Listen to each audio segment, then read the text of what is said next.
Good morning, everyone. Can everyone hear us? Yes, we can. This is Manish Sharma. Good morning. Hi, Mr. Sharma. This is Sauvir Sarkar. Good morning to you. Good morning, Mr. Sharma. Good morning, Mr. Sarkar, Mr. Dialani, Mr. Chopra.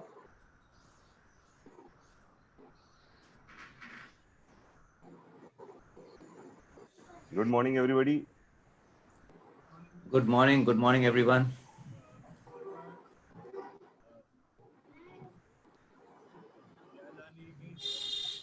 Good morning, Vipon. Good morning, sir.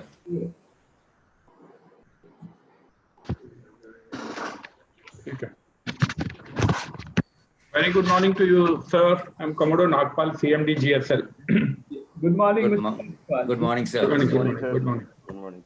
Dasgupta. Very good morning to you all. How are things?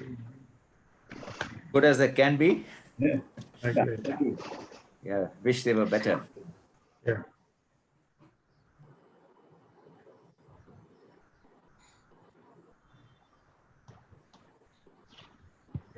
Can we put this?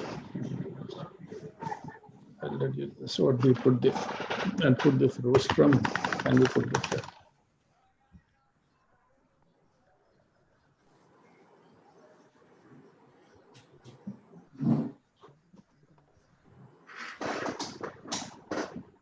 So we have 5 more minutes and there are around 40 attendees who have joined. We will wait for 5 more minutes and then we start. Okay. Good morning, Mr. Suresh Kumar. Good morning to you. Hi, Suresh. Good morning. Suresh, you're Good on. morning, Suresh. How are you doing? Good morning. Suresh, you'll have to unmute. I think Suresh's audio is on mute. Oh, sorry, Yeah. sorry, I unmuted now. Can you hear me now? Yeah, of course, very well. Loud and clear. Anyway, once again, good morning to all of you. Thank you. Good morning to you. Good morning. Now enjoying the retired life. They are the golden years. They're not retired life. They're golden years, which we have to. Good morning, Mr. Dialani. Good morning, sir. Good morning, everybody. Good morning. Good morning, Dialani. Dialani. How's Mr. Jairam? How's your dad? Father is now at home, down with an illness, just fingers crossed. I see. Okay. Good morning, Danny. Nagpal, sir, good morning. Good Suresh, morning, sir. good morning. Yeah, Good good morning. Good morning. To you. Hey, I'm How are things? absolutely honored to share the platform with all of you. I'm just too junior. I think you're the right man to give feedback. Firstly, you're the Gen X, and secondly, you're doing a wonderful job with the maritime cluster, shipbuilding cluster in Goa. Yes, sir. Thank you so much. It's everybody's team effort. I'm just the foot soldier. Very nice indeed. Something we should all emulate all across the country. Yes, I really think that we have at least potential for 5 such clusters. It will really help and empower the MSMEs in the shipbuilding sector. True. Yeah, we should replicate this, at various locations all over the coast now. This is only a sample case now, where DG Shipping took a lot of initiative. He pushed a lot of people, starting from the government of Goa. Good morning, Mr. To start with it. Happy to see you here. Yep, morning, everyone. Good morning, Madhu. Good morning. How are you? Morning, sir. Morning, Chopra. Good morning, Mr. Nair. Nagpal, Good sir. morning, Nair, sir. Good morning, sir. Morning.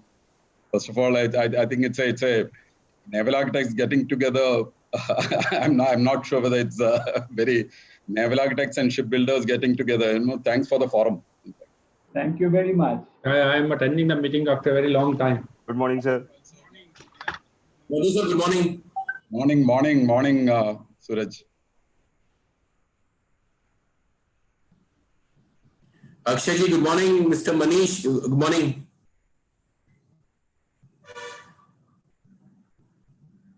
I think Manish is on mute. You'll have to unmute Manish. Oh, good morning. Good morning. Good morning to you all. Good morning, Sarkar.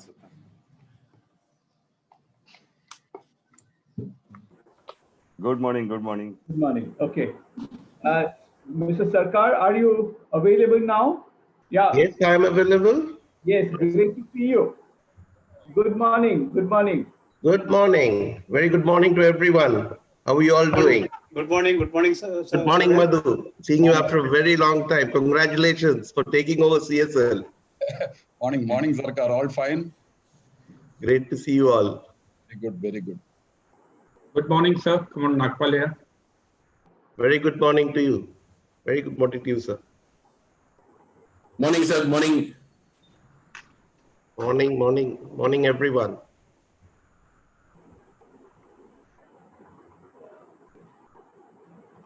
Akshay, we can possibly begin, and we have attendees across different time zones, possibly. So we welcome everyone across the time zones, and we hope this webinar comes out very fruitful, and we can raise a lot of questions and possibly a few answers.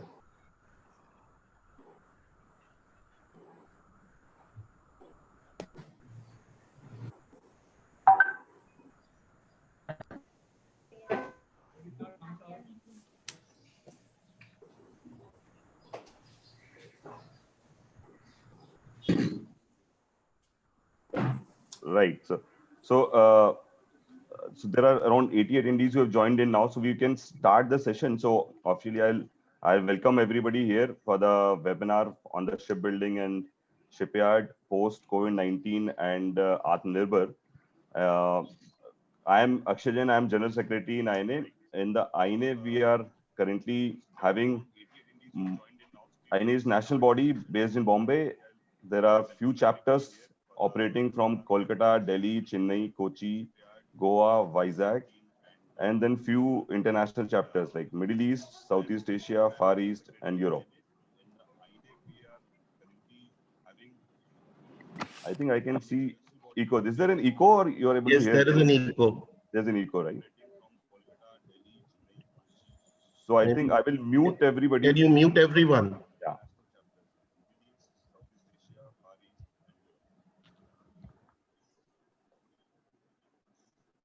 Okay.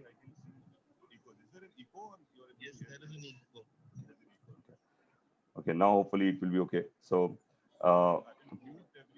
today there will be two parts of the webinar. First will be a presentation by Mr. Madhu Nair, and second will be a panel discussion by esteemed panelists, which will be moderated by Mr. Sarkar.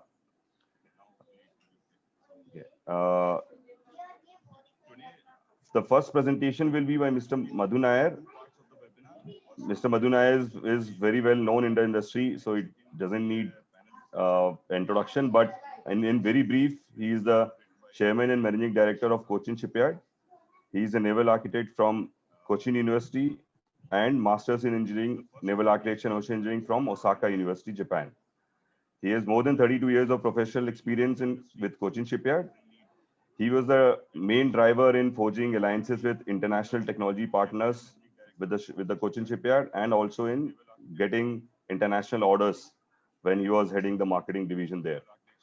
Under his leadership, CSL has become a listed company with a very successful IPO, and CSL is also now making foray into inland waterways transportation via a subsidiary set up in Calcutta. I'll request Mr. Madhu Nair sir to start his presentation. Thank you, Akshay. Thanks for the kind words. And first of all, thank you, INA, for having me here. I'm also, I should say, like a old-time member of INA, though jokingly, I should say that having paid the fees for quite some time, nobody asked me for the fees, you know. So I think we should Cochin chapter never asked for the fees. So I think we should get this back in order. Today this forum is very eminent personalities, people who are driving the industry in India, abroad, people with very varied experience. And probably we are all in the same boat, going through difficult times, globally difficult times, additional difficulties in India. So more than a presentation, I think it's sharing some thoughts, especially since as CMD of Cochin Shipyard Limited, I'm part of various discussions which could actually lead to certain policies or certain frameworks and rules. So it's basically this involvement which I have. This is the thought process which I would like to share. But for the conduct, I'd just like to have a presentation which I'm trying to share now.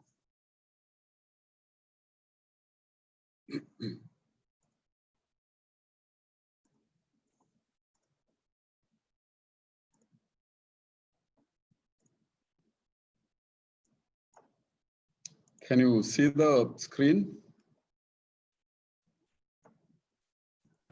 Yeah, it is visible. Okay, and it's in presentation mode. Okay, so I start off with this picture, which is about Cochin Shipyard, and this we did during the IPO time, and you can see that Make in India, the large infrastructure, the commercial and the defense vessels, the engineering skills, and most importantly, the person at the middle. That's the individual, and that's the most cherished asset which we have. I just touch upon a little bit of a background. I get into the AtmaNirbhar Bharat, and I'm not just touching upon shipbuilding, but there is since we're in the space, I think we need to touch also a bit on ship repair, or what I think we all should get used to using the word MRO in shipping rather than ship repair. It's got its connotations. And let's see how we can do some short-term moves. And since I'm getting the forum here, also wanting to convey what CSL's growth plans are. We're all aware of this, just to set the context, but it's a fact that this country, the shipyards, the naval architects here, our grouping together, we have actually delivered significant tonnage at a point of time.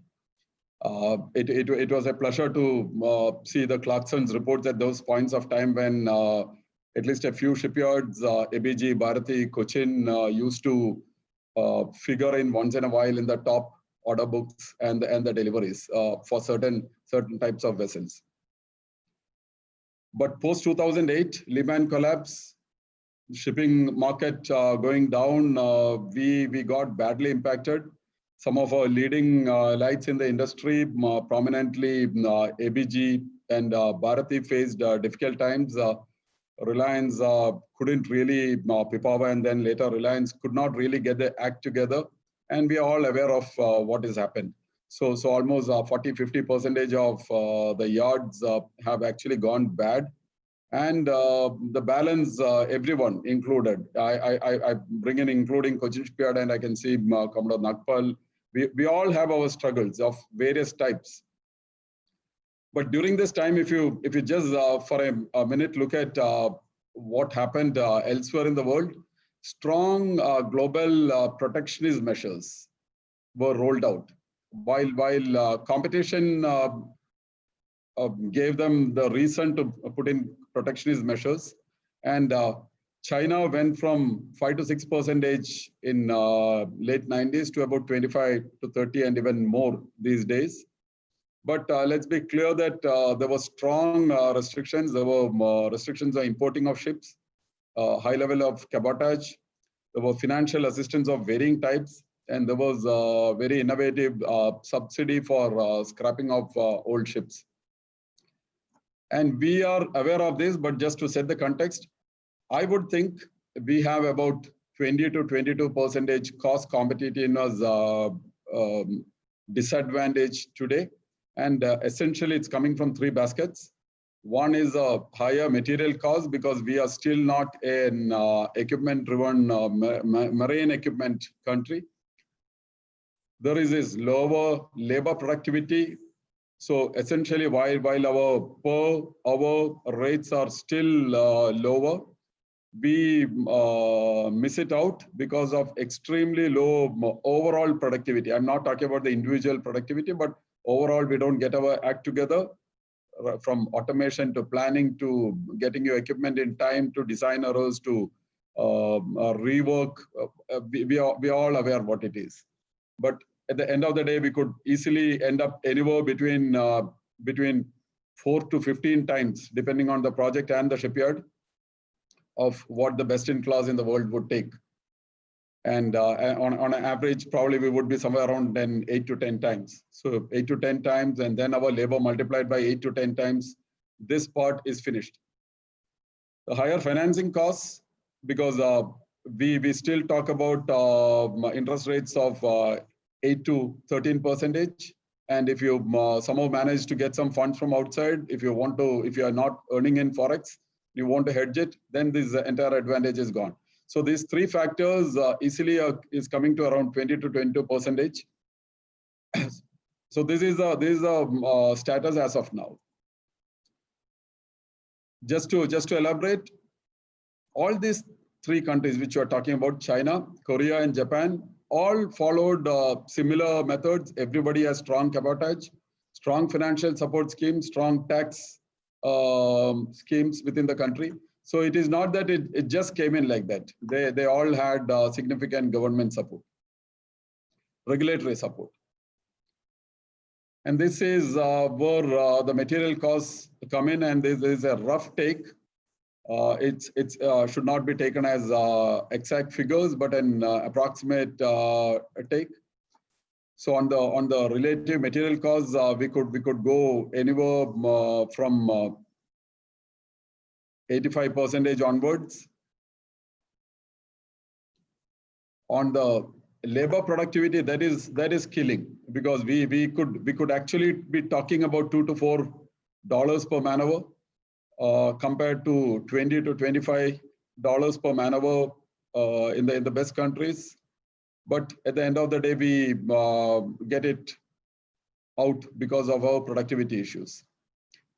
The financing cost, nothing much can be done as of now. It's not something which is special to the shipbuilding industry. This is a problem for industries across India. See, we have capacities. We have installed capacities of various types. May not be of the largest type of vessels, but so if you're looking at the large shipyards, probably a Cochin shipyard, L&T, large by Indian standards, mid-size, mid to small by global standards. But then we did have many more shipyards. And today the struggle is on. We are all aware. I don't have to brief this. On the about 15 shipyards have gone into financial distress. I can say that we are involved in bringing back Hooghly docks in Kolkata and Tebma shipyard, which I'll touch upon a little bit as we move forward. But this is something which we are all aware of. But the point I'm trying to make is we do still have those capacities, especially if you're talking about a vessel less than 10,000 ton deadweight, that kind of a vessel. Let's get into AtmaNirbhar Bharat on the shipbuilding and policies, because I feel this is very important. If some move is to happen, this is very important. Because I feel to become AtmaNirbhar, let's use this word. It's an excellent word because it appeals, it connects with the, and it's not just from the government perspective. When I talk, I know for sure, like we do build ships for the Jindal group here. And when Sajjan Jindal talks about AtmaNirbhar, it cuts across. It is not about the government, or it's a clarion call from the Prime Minister. And I think this is a connect which we need to very clearly understand. But I say this we are actually in a vicious cycle. We need to come out of this vicious cycle. We need to activate a virtuous cycle. How do we activate a virtuous cycle? I feel there are three major parts here. There is a demand that needs to be activated. An ecosystem needs to be better developed. Wherever we have ecosystem that needs to be polished up, it needs to be developed. There are fiscal measures. Our current annual production, it's maybe a misnomer to take it in terms of GT, but then for consistency, I'm trying to do this, but we are somewhere around just 30,000 GT in this country. So you can actually say practically zero. And I feel whatever we talk at this stage, unless we cross a certain threshold, there is no point talking big. We can continue to talk. I'm saying that we should not lose sight of it, but most important is we need to cross those thresholds. And that threshold we need to cross pretty fast. Else, many shipyards may struggle. They may not go beyond a certain stage. And if they do go beyond that certain stage, it would just be staying afloat. And if we can actually cross that threshold, then let us have some aspirations for 2030. So right now, what we need is, how do we activate this demand? The global market is not doing too well. There are green shoots which we are seeing for varied set of reasons, but this demand probably needs to be activated from within the country. When in the past we did well, when Bharati did well, when ABG did well, when Cochin did well, at that point of time, we all went abroad. I still recall, like between the three of us at that point of time, we exported more than 150 ships into West Europe. And we were getting in orders, we were building vessels, people were generally happy for varied reasons. You know, it would be a mix of time, cost, and quality. How you want to take it, you know, because it depends on the client. What the client wants, which combination the client wanted. Probably he had yards in India which could actually deliver. So if you wanted price considerations, if you wanted quality considerations, if you wanted a combination of certain things, it was actually available. But then the world was available. Today, I don't think it's very easy to just go and pick up, especially when we are in deep trouble, because the belief is not there. The belief that India can actually deliver.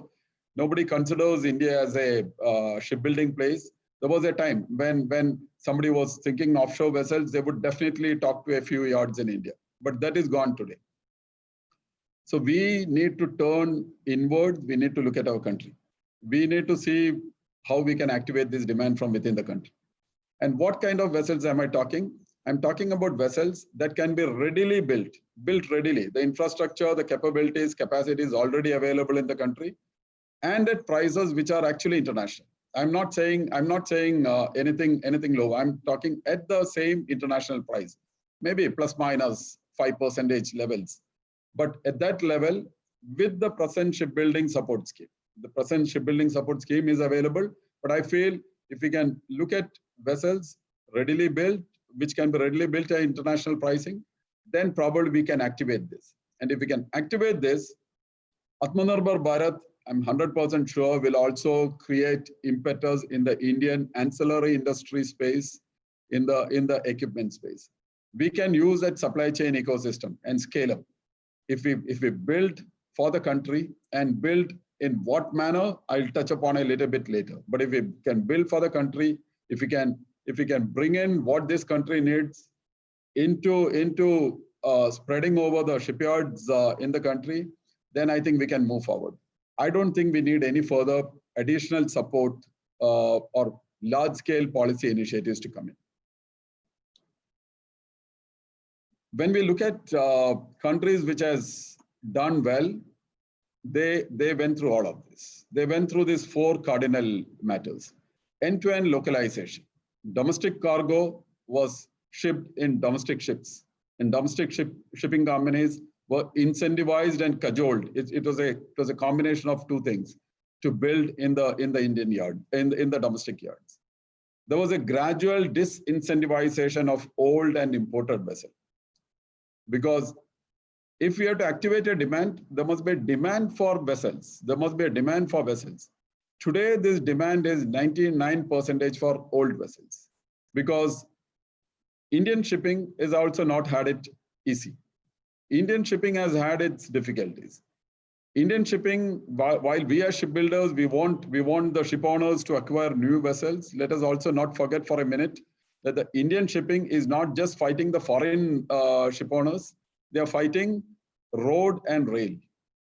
So unless we can actually make our Indian ship owners competitive vis-a-vis road and rail, and many a times it is not just because of shipping, it's because of last mile reasons. So it's not really the reasons of the ship owner, but because of current status, the incentive to have a new vessel is fairly low. Priority for domestic vessels for all sorts of things, for cargo and for chartering and various fiscal incentivization. So it should be a combination of a push and a pull. And this is what the government is trying to discuss these days. How can we activate a virtuous cycle for the Make in India? We need to leverage India, as I explained.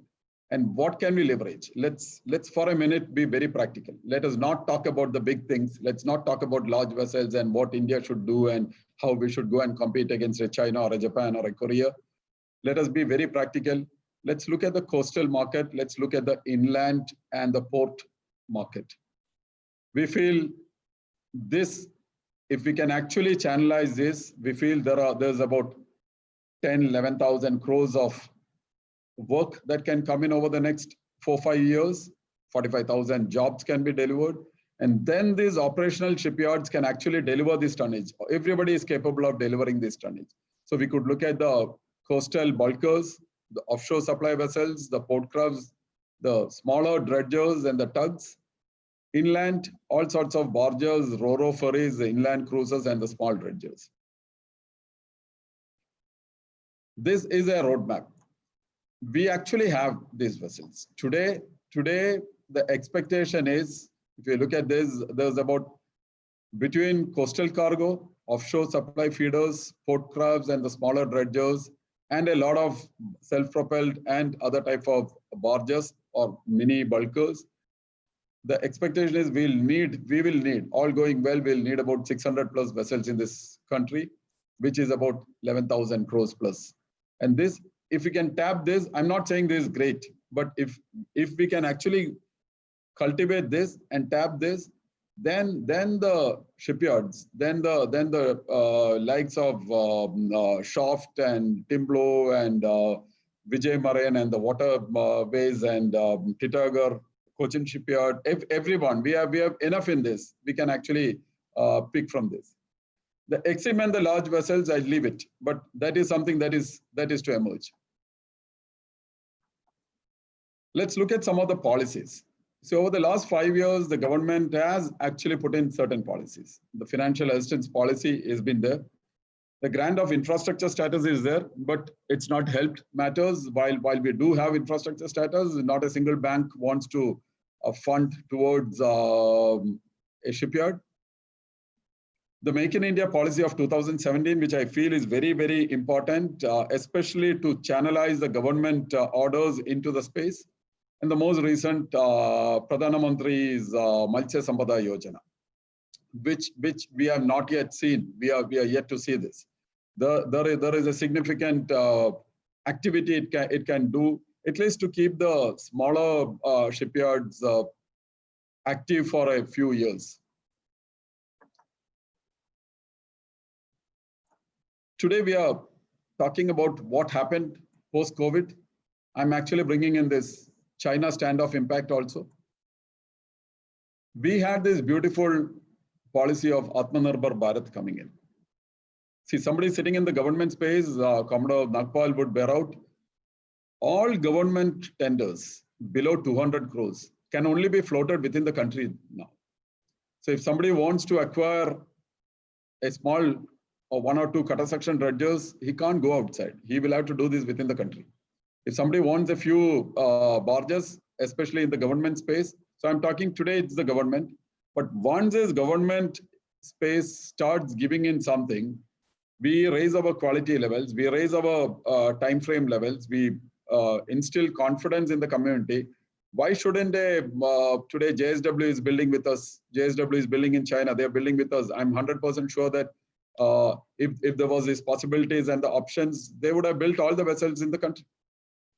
And Adani will build here. The likes of the Tatas wanting smaller vessels, they will actually look at the country. There are new restrictions which has been put in, which is what they call the restrictions on bidding from countries sharing the land borders. We can read that as China.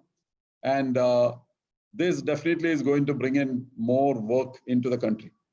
And basis this, we have also been instrumental in this, but as a first step, the general feel in the ministry is, let us start all this where the Ministry of Shipping has a maximum control.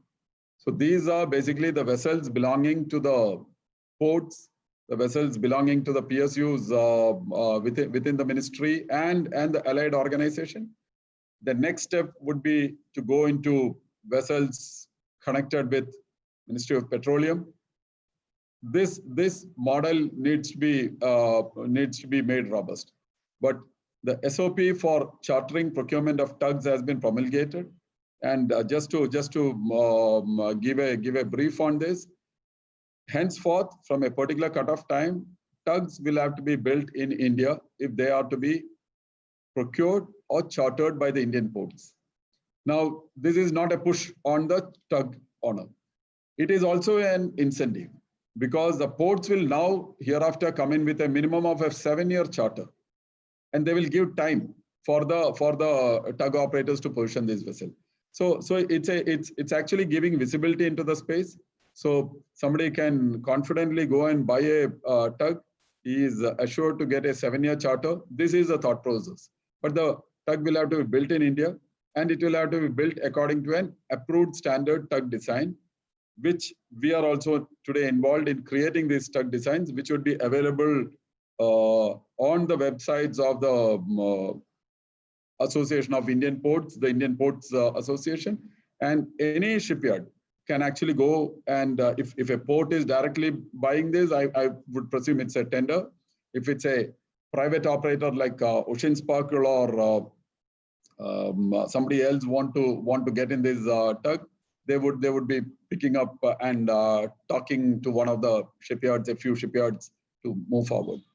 This, the government is now thinking about moving into on all sorts of port crafts. The same model will come in on the fishing vessels, supported by the Pradhana Mantri Matsya Sampada Yojana, which you are probably aware, like the vessel's price, the smallest vessel for the Indian market, the price has been raised to 1.2 crores. And the subsidy levels are at 48 lakhs of subsidy for the normal public. And if it's a woman owner or a SC/ST owner, the subsidy could go up to 78 lakhs. And these schemes are now going to be rolled out by various states. Kerala is looking at this, Tamil Nadu is looking at this. And the numbers are, everybody is talking, the numbers would be, Tamil Nadu straight away would need 300 vessels. This is the kind of numbers that is actually coming up. The Earth Ganga. I'm just bringing this as an example. The inland waterways will move. It's a matter of belief. Today, people are not believing. But 5,400 crores is being invested into the national waterway number 1. Brahmaputra is coming. The World Bank is supporting NW1. The World Bank has offered to support NW2 if it's needed. But let us be clear, at a point of time, this moves. It may still have some fits and fury over there, but then it will go, it will finally move. We are hopeful. What would happen? Like if you're looking at, it's a very large subject, but then there are industries on the banks. And if this model shift can happen, today the Indian inland waterways carry less than 2% on its waters. But if this can move to at least 5%, which people in the know say that it's eminently achievable, the targets are much higher. This will actually generate a lot of small vessel requirement. Another example, again, inland waterways. But just look at this. This is Patna Hajipur crossing. In Bihar, if you have to cross Patna Hajipur with a heavily loaded truck, you have to either go through this bridge and then it's 480 kilometers, or you have to take this bridge, which is again 198 kilometers. If it's a smaller truck, you have in between, you have a few bridges at Motari and Samastipur. But if you can actually have a crossing, a Ro-Ro crossing, then it's only 21 kilometers, including the last miles. So between Patna to Hajipur, and such Ro-Ro crossings, Ropax crossings are across the space in the waterways. I'm pretty sure that we are pushing in the ministry that this cannot be allowed for used or imported old vessels. We are actually pushing in, and the government is also inclined that there will be stiff customs duties for old imported vessels if those have to come in. And we are saying any vessel below 2,000 tons deadweight should not be allowed to be imported into the country, which is essentially a river vessel at this stage. We are trying to push quite strongly, and here there has always been a little bit of a friction and concern coming in from the ship owner side, but slowly we'll have to move in this direction. Countries do have age restrictions, and we are using the word, we are fully aware as shipyards, as naval architects. Asset trading is part of the game. Without asset trading, a shipping company never exists. But asset trading should also be within. You can still bring in. We are not saying that vessels cannot be brought in, but then there must be stiff customs duties on very old vessels to come into the country, or there must be exceptions. There are of course certain vessels which can work at pretty high ages also. I think we also need to understand ship repair. We need to call this MRO. That's because it needs to align with the MRO in civil aviation. Today, this is the spacing of the MRO organizations in the country. Many are not fully active. The most active ones are Cochin Shipyard, which we have our units in Kochi, CSL. We are building up this new ISRF. We have now taken over TEPMA, the Mumbai ship repair unit, which we have set up in the Hughes Dock and the Indira Basin. And in Andamans, we are setting up. And Kolkata, we are setting up in the ship repair in the Netaji Subhash Bose docks. Lavgan, Chowglaze do very well. They set up a modern ship repair facility. And people like Sahairaj and others out of Shaft, the Govan cluster, they're all in various stages of ship repairs. But I feel, along with shipbuilding, we need to also push ship repair, because ship repair, there is a very, very major requirement within the country. And this again is coming from the AtmaNirbhar requirements. Straight away, if the government vessels are pushed, there is enough in the country. And we talk very closely with people like in INSA and various private operators. They also want space and facilities in the country, but they want it at practically the same terms as what they get elsewhere. That's quite understandable. But I think we need to talk about ship repair. And ship repair also, below 200 crores, straight away government works. There are Shipping Corporation of India alone controls about 110 vessels.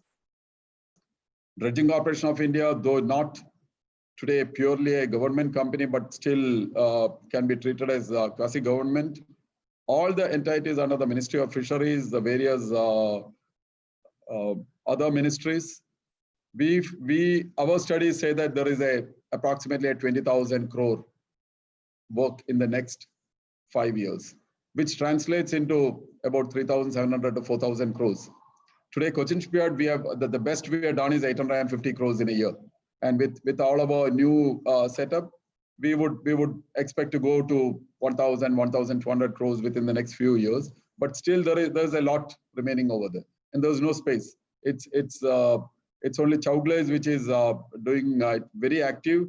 HSL was active, but due to some set of reason, they're not very active there. If you look at the higher cost conversions, there could be something more. But ship repair is not something which we can ignore, and ship repair we must focus on, because then we can actually do something globally also.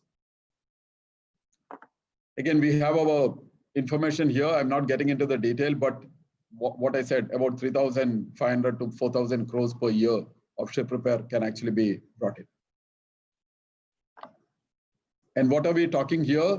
And these are generally in line with the government's thinking, but all vessels less than 200 crore repairs, which is practically 99.9% of the repairs, because vessels are 200 crore is a very high threshold for ship repairs.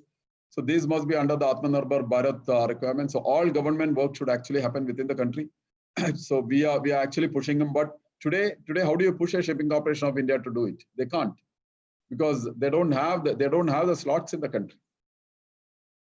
Value is more than 200 crore. We are saying the right of first refusal should actually be coming within the country. We are also pushing that all entities which get the benefits out of the government by way of ROFR or first or chartering requirements should actually be given the benefit. And taxation advantages, GST should be brought to 5% from the 18% today, in line with the airlines MRO. And that is why we need to actually talk MRO in shipping. The airlines have got it. And there is high hope within the Ministry of Shipping that this will also come in for the shipping, including for all inputs, because the output and the input must be at the same levels. We're also talking about free trade warehousing zone equivalent depot, not that large ones, but the small depot, so that OEMs can stock spares at free will for a period of, say, about 5 years. Long term, we are saying all vessels availing ROFR from the government should actually, then we are talking practically most of the offshore vessels that's coming in. We actually are saying that all these must actually be repaired within the country. How do we do something short term? And I just wanted to show you, this is what Cochin Shipyard is currently doing. See, I'm not to this discussion, I'm not bringing in my aircraft carrier or the larger vessels or what we are doing, because that is not the subject which you're talking here, because I'm not here to talk about Cochin Shipyard. But these are vessels which we are building. I'll dwell upon a couple of this a bit more in detail, but I think many more of such vessels and such opportunities exist in the country, and we should actually take this. But I'm very passionate about this Cochin Metro boats and what we are doing for the Jindals. We are building these cargo vessels for the Jindal group. Mr. Vipon Chopra is here. See, our target has been to try and match Chinese pricing at the Chinese time and deliver better quality. If we can do this, and this is why we wanted these Jindal vessels. If we can do this, then I will go to Europe. There is a Mediterranean market. There's a short sea shipping replacement market opening up. We are already seeing inquiries coming in. My friends in Chowglaze are adept at this. They have delivered high quality vessels into Europe. But I think Indian shipyards must go and do this. We should give countries like Turkey a run for the money, and this we can actually do. And we must get together here. We can't just fight between ourselves. We will fight. That is for sure. We have to be competitive. We need to fight. Competitiveness is one part. But when we are talking about a country-specific thought process, I think we must go for such vessels. I'm extremely happy, and many of you are aware that we have actually secured this order for these autonomous vessels from the Norwegian clients. Currently 2 vessels with 2 options. I'm not saying it's a great order. It's a 125 crore order for these 2 vessels. But the most important part is these are probably the first autonomous vessels in the world. And if the Norwegians could actually believe and trust Cochin Shipyard during COVID, not a single person came here, but they talked to at least 10 professionals who have actually worked with Cochin Shipyard. and not a single person talked anything bad about Cochin Shipyard. The only part they had to say is delivery timelines. Delivery timelines is the difficulty. But otherwise, they had good words about Cochin Shipyard. Why I am conveying this is, whatever marketing we do, whatever hype we build up, at the end of the day, the products will talk. If we can do this as a country, why I'm saying is today when Turkey talks, if somebody is talking about tugs, he talks about Turkey. If somebody is talking about product carriers or chemical tankers, he talks about Turkey. Why? What is so great about Turkey with 70 shipyards? Where are we? Why can't we do this? This is a question, and this is the way to go. High-end niche vessels. The same logic, and this is just if I know I've taken more time, but on the autonomous vessels, fully electric, 1,800 kilowatt hour battery system. The best names in the world are involved here. Kongsberg, Masterly. Masterly is a combination of Wilhelmsen and Kongsberg. And the best names, the Norwegian government is involved here. If we can do a few more of these types, there would be others also who would actually walk this line. And very interestingly, our Indian company, Zebek Marine, is actually working for these designers in Norway. So they are partners with these designers in Norway. It's an added joy for us that there's an Indian company involved in this. The Cochin Metro boats. Now, these are not normal boats because many people have said, like, why is Cochin Shipyard getting into this? Cochin Shipyard is getting into this because Cochin Shipyard believes in this space. This is high-end electric boats for the global market. And these are state-of-the-art vessels. You can see the thought process of Cochin Metro. You can see the kind of jetties they will bring in. The picture down below. We are today working along with Siemens. The superstructure for these boats will actually come from the guys who are doing the metro coaches. That is the way we are actually struck it. Because at the end of the day, we want these boats to be amongst the best in the world. Because these have been benchmarked amongst the best in the world.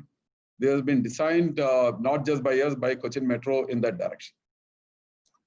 Just for your information, this is the kind of interiors which we will have on the vessel. And it is exactly the fit and finish of a modern metro coach, which in Cochin Shipyard was delivered by, Cochin Metro was delivered by Alstom from the Sri City facilities. These are some things which we must together push. There are requirements in this country. This will come in. India needs to go the LNG bunkering way. There is no doubt. India should actually do LNG bunkering. Small scale LNG, we have missed the large scale bus. I was very passionate on this, but then the large scale LNG we have missed for the time being. But let's not fret over spilled milk. Small scale LNG with the C-type tanks. There are tank makers in India. There are capabilities in India. We can do this. Inland waterways and LNG we should actually push. I look at this picture from Bergen, where you can see the ferries crossing, the 4 ferries in this picture alone.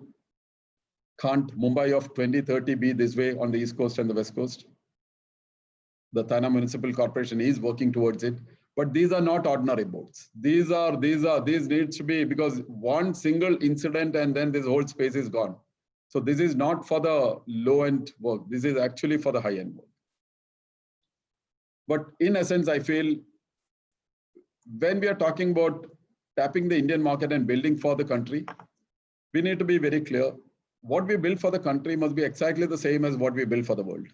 Frills and fancy items, I do agree. But from a sound technical perspective, I feel the combination of timely delivery, competitive pricing, and quality. But when I say quality, many people have, I have always taken that India of tomorrow is going to be the second or the third largest economy in the world. Why should an young Indian take something which is inferior to the rest in the world? The young Indian will not take it. And we need to actually, Modi's clarion call, make in India, make for the world. And this is exactly what people like us think. And Cochin Metro boats or the ASCO autonomous boats is all a step in this direction. These are the kind of quality systems which we deliver. and we bet on this. And I can also convey that day before yesterday, we have been awarded, we have been rated by Confederation of Indian Industry under the Green Co rating. From an environmental point of view, we have been rated as a Green Co Silver company. And we are the first shipping sector company to come in here. We are happy that we are coming at green because this is a shipyard. But now there's enthusiasm to go to gold and probably to platinum at a later stage. And it's only a few large public sector companies like the IOC, HPCL in this space. Then you have the Birlas, the Aditya Birlas, and some of the Godrej and Boyce companies and the best in league private companies. But I would suggest that we should actually target excellence. We should target excellence. Whether we are doing a smaller vessel or a larger vessel, excellence is what we should target. Just a quick snap at our growth plans, because I'm getting an imminent board here. You probably know about Cochin Shipyard, 2 large docks spread over 170 acres, 1 unit in Kochi. This is what we had. But we are today building a new large dry dock, 310-meter long with 600-ton crane. And what you're seeing in the picture is the current status. It is actually like it's been built on a different mode. So excavation will come in later, but practically if you're seeing the side walls are all completed, so the excavation comes in later. It's not the old-fashioned method where you dig and then pile. You pile and then dig. This is a new ship repair facility. I'm extremely happy that it's a class ship repair facility which we are bringing up, and this is the stage of construction.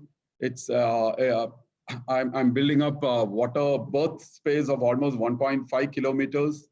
It's a ship lift of 6,000-ton lift capacity, and with 6 transfer stations. And this is the stage of construction right now. This is in 42 acres of land which we are leased from the Cochin Port Trust, and this is also in Kochi. And this is what we are doing in Kolkata, Hooghly Cochin Shipyard Limited. This is Artist View, and we will be commissioning this yard around January coming year. And today there is a 100% subsidiary of Cochin Shipyard. We are betting on the inland waterway space, and that's why we are building this organization. And I'm happy to inform you that we have taken over Tebma shipyards in Malpe. Tebma, which was founded by entrepreneurs, which went into difficulties, later was a Bharati Group company.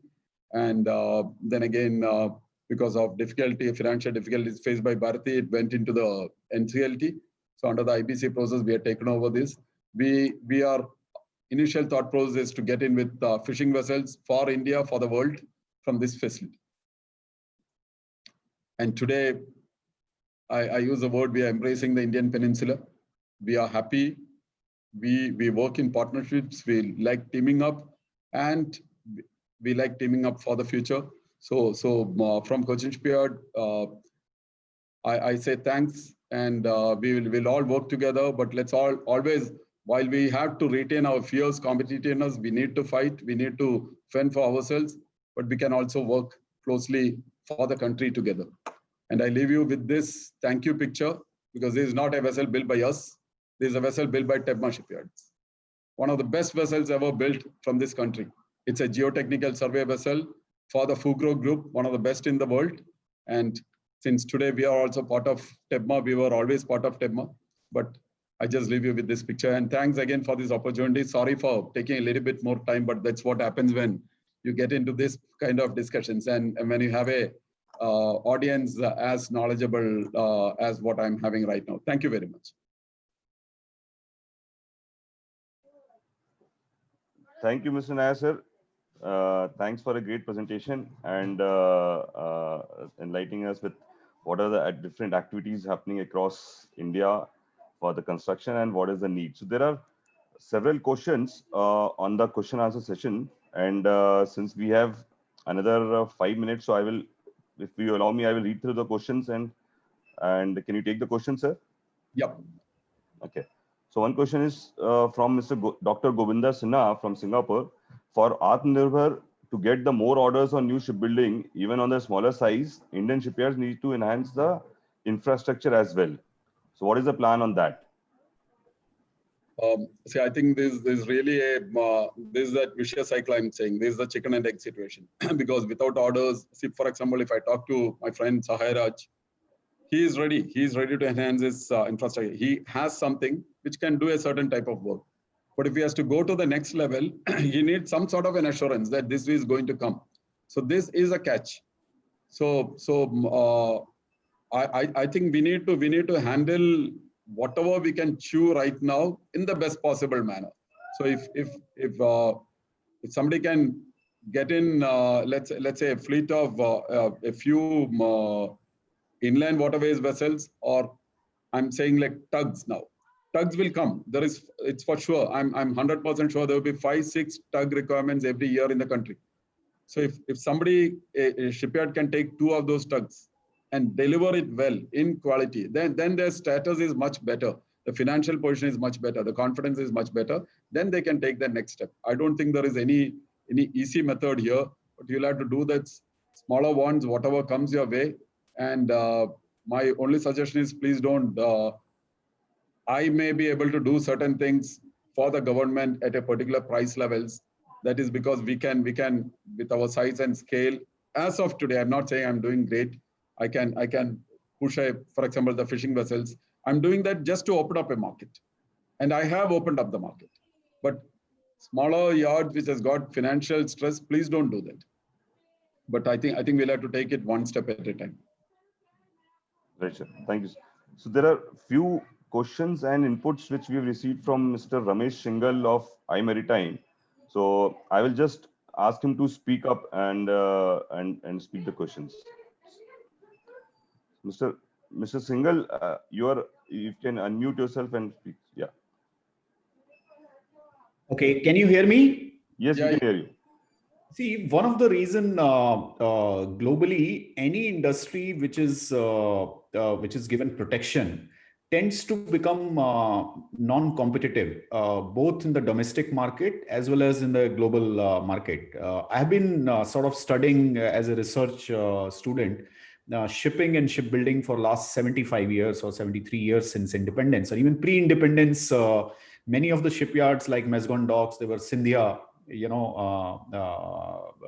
thing, HSL and Mazagon Docks, they were actually Scindia workshops which are there. So I've sort of studied shipbuilding since you can say now almost 90 years. One thing I've observed is any protection does not help the industry to grow. So if we talk of protection going forward, what has not worked in last 70 years or 90 years, if we are going to expect the same thing, AtmaNirbhar doesn't mean that I will have crutches all the time. I'm a 73-year-old guy. I mean, I don't need crutches, both shipping and shipbuilding. So that is one big point in terms of policy. AtmaNirbhar means I should stand on my own feet. I should not ask for subsidies. I should not ask for protection. I should be able to compete. And it has been seen whenever people compete furiously, like IT industry in India, they compete globally and they stand on their own. They've created wealth for millions of people.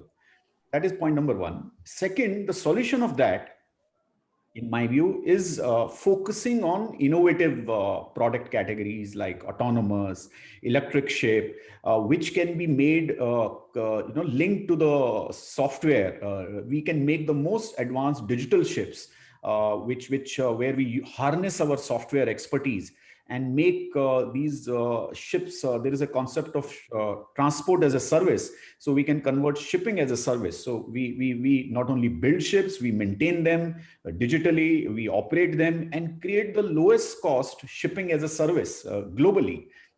First in India, the costs are anyway pretty low operating and otherwise.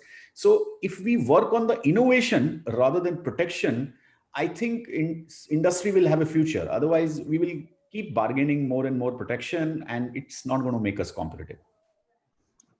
Asif, first of all, from a purely personal point of view, I would say that I fully agree with you that long-term protection is not the answer. Protection never, because protection, the most dangerous part of protection is that it could actually be subsidizing inefficiencies.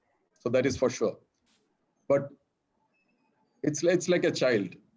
the child needs some sort of support. 73 years old, you are 73-year-old, you are not a child anymore. No, that is, you're 90 years. No, that's a thing. See, I don't want to get into that discussion because see, 73-year-old, this country still can't make a plane. So there are various spaces which actually happen, and the United States with its Jones Act, they do build vessels, but they are not competing in certain spaces. So that's a totally different discussion. But I would say that for some time, because we are in the doldrums, either you forget this industry or you hold it till a certain space. But as you rightly said, there is no point again just going back and climbing the same old bus which you have missed 30 years back. If you can actually stay afloat, at the same time look at the new technologies and move forward into the newer areas, then I think there is hope. But every country, despite the country saying that they are fully open, within the country's setup, there is a bit of security systems. I'm not using the word protectionism, but within the country there is a particular method. There is a particular method which has worked. So I'm definitely not saying protectionism. And I in my presentation also I use the word that at the end of the day we must not aspire for 1 rupee more than the international market price. And it's not just a price. I feel it's a combination of time, price, and the scope of work or the quality. So it's a triangle of time, price, and the scope of work which will do the trick. But I'm fully with you that subsidy or protectionism for the long term doesn't work. But at times you need intervention, because without interventions, no systems have. Okay, just Mr. Nair, I'll give you just 1 minute. One minute, okay. Akshay. See, Bharti and ABG shipyards, I mean, while we as an industry, we talk of they going under, and there are actually it is a shipbuilding subsidy with policy which has killed so many of these shipyards. Because when I used to discuss with owners, they used to say 30% subsidy, 10% we will keep for ourselves, 10% will pass on to the owner, and 10% is something which will actually go for shipbuilding. So it was becoming more like a scam. And that is the problem. And when orders started getting cancelled and all the financial problems, so it's the shipbuilding subsidy. I can tell you, even I was part of ship financing. I worked in SCICI as a ship financer. And there we found the mid 70s and mid 80s, the government schemes promulgated SDFC. They were giving loans on 0 interest rate, almost 95% financing. And that is what led to a building of a lot of trawlers, a lot of these owners going bankrupt. So shipbuilding, shipping. So my observation over the last 73 years, and I've done a lot of research, it is the protection policies which are created the US shipbuilding. So there are both sides of this story, and this is essentially a much bigger discussion to hold. We shall have a separate webinar or separate discussion on this. Thank you. Okay. Yeah. Thank you. There's no US shipbuilding, by the way. It's only the defense shipbuilding they do. Okay. No, it's so I think sorry sir, I will have to stop it here. We have another panel discussion, so my apologies. But good point, and since there are good debate on this, we will host another webinar only on that topic also, and where we can definitely invite you also, because absolutely. Sorry for that. So Mr. Nair sir, I have another quick questions. Is there any this is by Mr. Shalin. Is there any plan for CSL to develop Vizhingham space for ship construction or repair? No, not at this stage. Okay, another question from Rakesh from Vedam Design. What is the plan for CSL to expand into equipment manufacturing, like main engine, major equipment, DGs, other equipment like propeller, etc.? This crossed our mind, but then we are right now we are staying away from it. But if we see a very opportune moment where because of the new Make in India requirements and at least 50% local content, we expect a few international players. You are aware that somebody like Wärtsilä has tied up with Goa Shipyard to make thrusters. So if we see appropriate names, maybe we'll think about it. But we haven't had a very detailed discussion on this. Okay, sir. There's a question by anonymous, but it's a good question. So unless we have a capable ancillary industries, say a cluster of such industries providing support to shipyard, the AtmaNirbhar clarion will die down. We are 100%. still we are still importing ship side walls from overseas. It speaks about our capability, in my view. Any thoughts on that?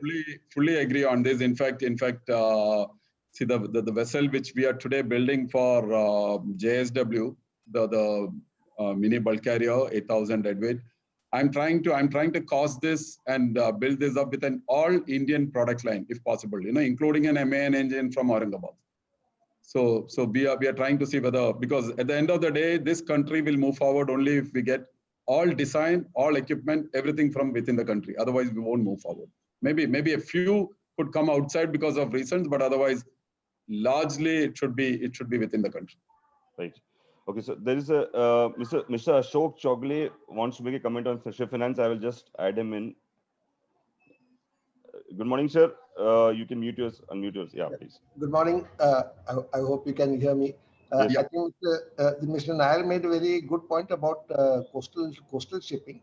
I just like to add here that big problem for Indian ship owners, is to be financed from Indian particular banks, is that they get a very short-term loans that like 6 to 7 years, and the interest rates are high. Now, I have been mentioning this at various forums for some time, but this is not just a problem only with the shipbuilding. It's really to do with the rules set by Reserve Bank, where they don't give the flexibility to the lending institutions, okay, as far as the term loan is concerned. Typically, okay, shipbuilding, ship owning loans are about 12 years, and that can make a very big difference in the operating cost of a new ship. Second thing, as far as the interest are concerned, again, this is really that all India particular issue where loans are about some 9 or 10%, okay, that ship owning companies get. Whereas whereas an alternative, particularly when we are competing with railways, as Madhu Nair had said, railways have a very particular, almost like a free financing because of the way it is structured. So these are the two particular points which we need to take up with the Reserve Bank of India, and not so much with this one. And this is something that we need to do actively if we want, okay, ship owning in India, okay, to prosper with new ships. Thank you. Mr. Chogle, it's a very, very valid point and very important point, because today, especially if somebody like an Adani is, when they have some earnings abroad and they can actually get a little bit of a natural hedge, they are able to get in rates for the long term. But otherwise, everybody else struggles. But I can just convey that, see, Sagarmala is trying to do something in this space. It's not fully mature, but their thought process is something similar to the Indian Rail Finance Corporation. The thought process is to raise money at low interest rates from multilateral institutions as also from the domestic market. They need to amend the act. They need to get government clearances for this, but then come in and support. And this could be something around 7% interest rates for the long term. But then there is a catch, because right now it's a question of the collateral. So, but this discussion is on. So this would be actually they're trying to start this cycle of supporting, because Mr. D.K. Gupta, who is heading Sagarmala, is a railway man, and the Indian Railway Finance Corporation has actually already disbursed, if I'm not wrong, around 3 lakh crores into the railway space, and assets have been acquired, which has actually been leased back to the railways. So that is the model. So the assets will be owned by Sagarmala and leased back into the system. But then it works well with a state entity and a state willing to take the responsibility and pass it on to beneficiaries. But otherwise, how it works, it's too early days to discuss. But some discussions is happening in this direction. And they are talking at least 15 years finance. Sir, one more question. Because of our L1 system, sometimes technology and equipment suitabilities takes a back seat over what is cheapest, although not might be the best suitable for the end user. How do you propose how do you propose integration of a system where the right equipments are selected to meet the owner's requirement? This is from Mr. Anand Saraya from ATSS. I do agree. Being in the government space, I do agree. See, what the two methods. One is you frame your specifications at a fairly good level that you're comparing yourselves almost between likes only. This is what people like us try to do. The other methods are a quality come cost-based evaluation system, but right now in the government space, it's not applicable to equipment. I would think it will come in for consulting services, and for services, you can actually do a quality come cost basis method. But as we move forward, I think if the government allows this on certain other things, probably this works better. And that's what would work in a government system at this stage. Okay, sir. So I think that's we have few more questions, but for the sake of the time, we will not take up the questions now, and we will proceed to the next session. We had earlier scheduled a 5-minute break before we proceed to the next session. So for the panelists, do you want to take a break or we can continue? Mr. Sarkar, what is it? We can continue. We can continue. Okay, great. Okay. So I think post this, we will have a panel discussion where panel discussion will be moderated by Mr. Sarkar. To briefly introduce Mr. Sarkar, he's a naval architect from IIT Kharagpur and MBA from Kolkata University. He started his career with Lloyd's Register, and then he was instrumental in the development of ships and shipbuilding in Bharti Shipyard as a president ship design. And now he is from 2012. He is in ASRY Shipyard. He is heading construction and engineering there. Mr. Sarkar has also been helping us in Institute of Naval Architects. He is a nodal member for the Middle East chapter. Today, he will be moderating this session, which is with a great panelist here. I'll request Mr. Sarkar to take over. Thank you. What is the status of the shipbuilding cluster here? Do you know?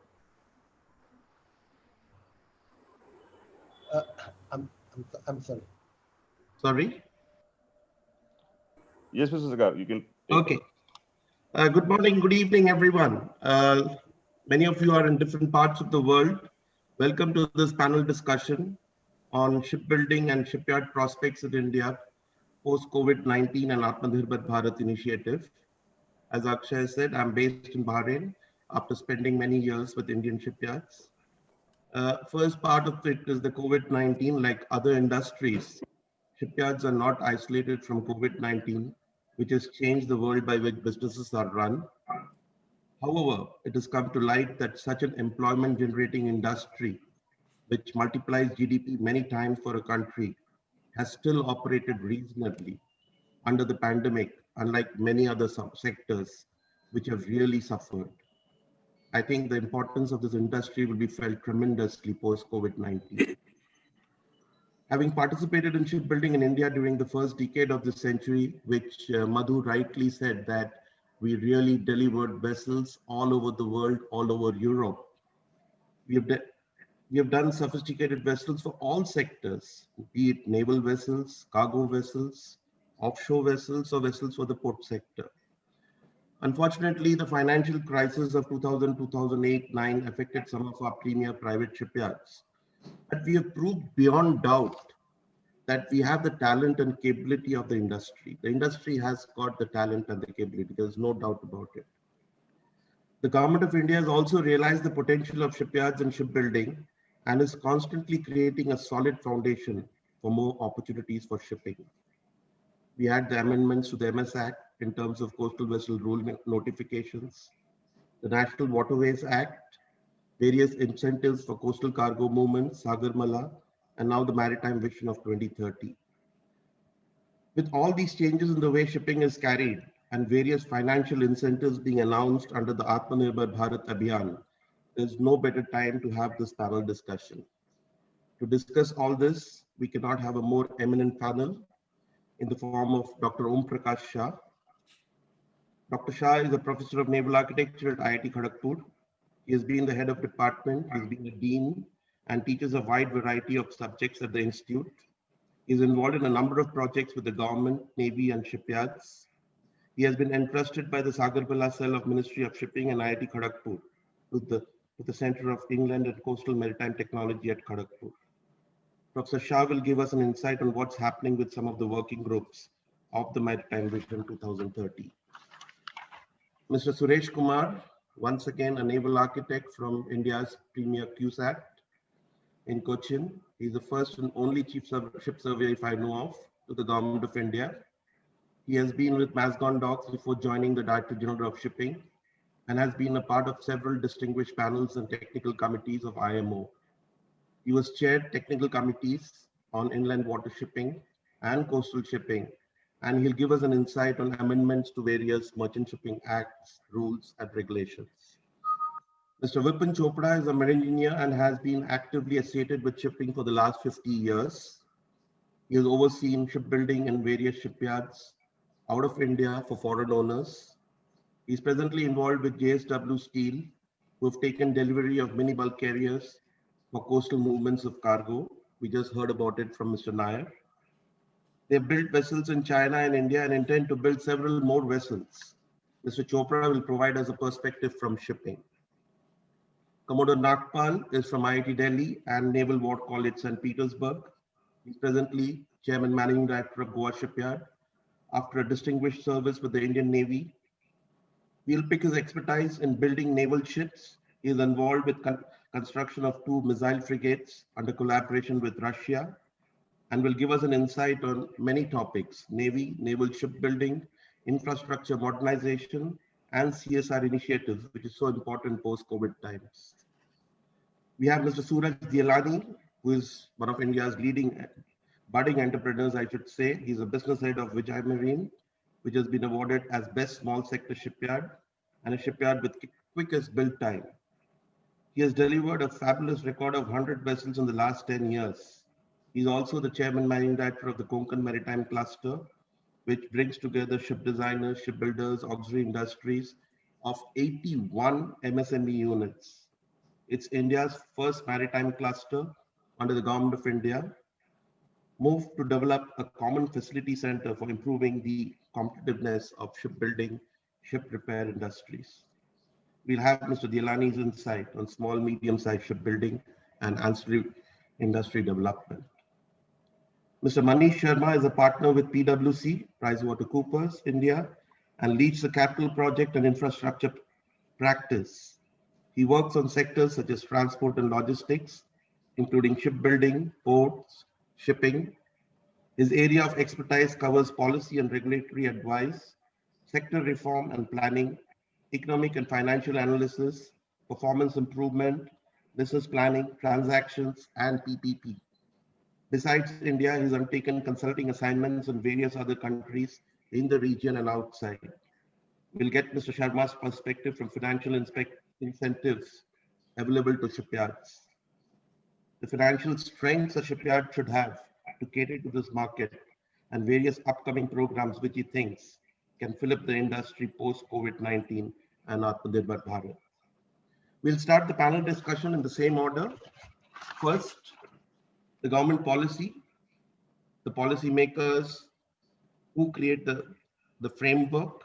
Second, the view of regulators who are behind the framework, and then their thoughts on amendments to various acts, rules, and regulations. Third, how ship owners and ports will create demands for commercial ships and port crafts. Fourth, how Navy is going to create demands and how naval shipyards are going to cope up with it. Fifth, challenges and opportunities for small, medium shipyards and ancillary industries. And finally, we all know money rules, and we need incentives from the government and financial institutions, and we'll hear that perspective also. So if I can start with you, Professor Shah, you've been a part of the Sagarmala initiative of the government and how the government's Maritime 2030 vision is going to shape up. Can we have your thoughts on how this will shape up the demand of Indian tonnage to be built by various shipyards? Dr. Shah. Okay, thank you very much, Mr. Sarkar.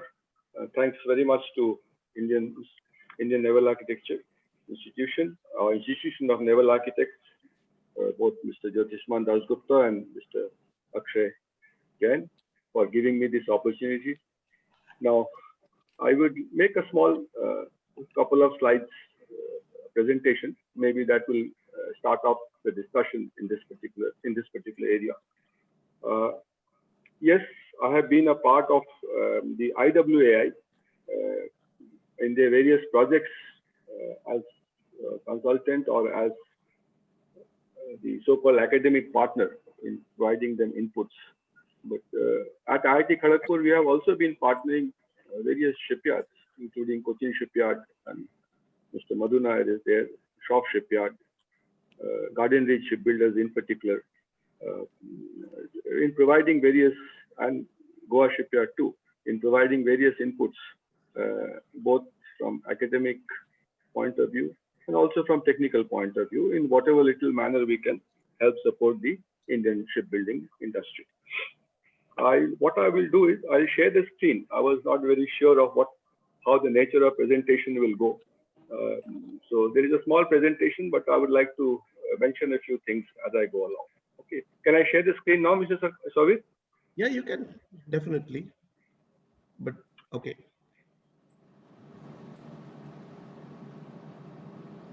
Give me 1 second time. I hope I should be able to get my thing.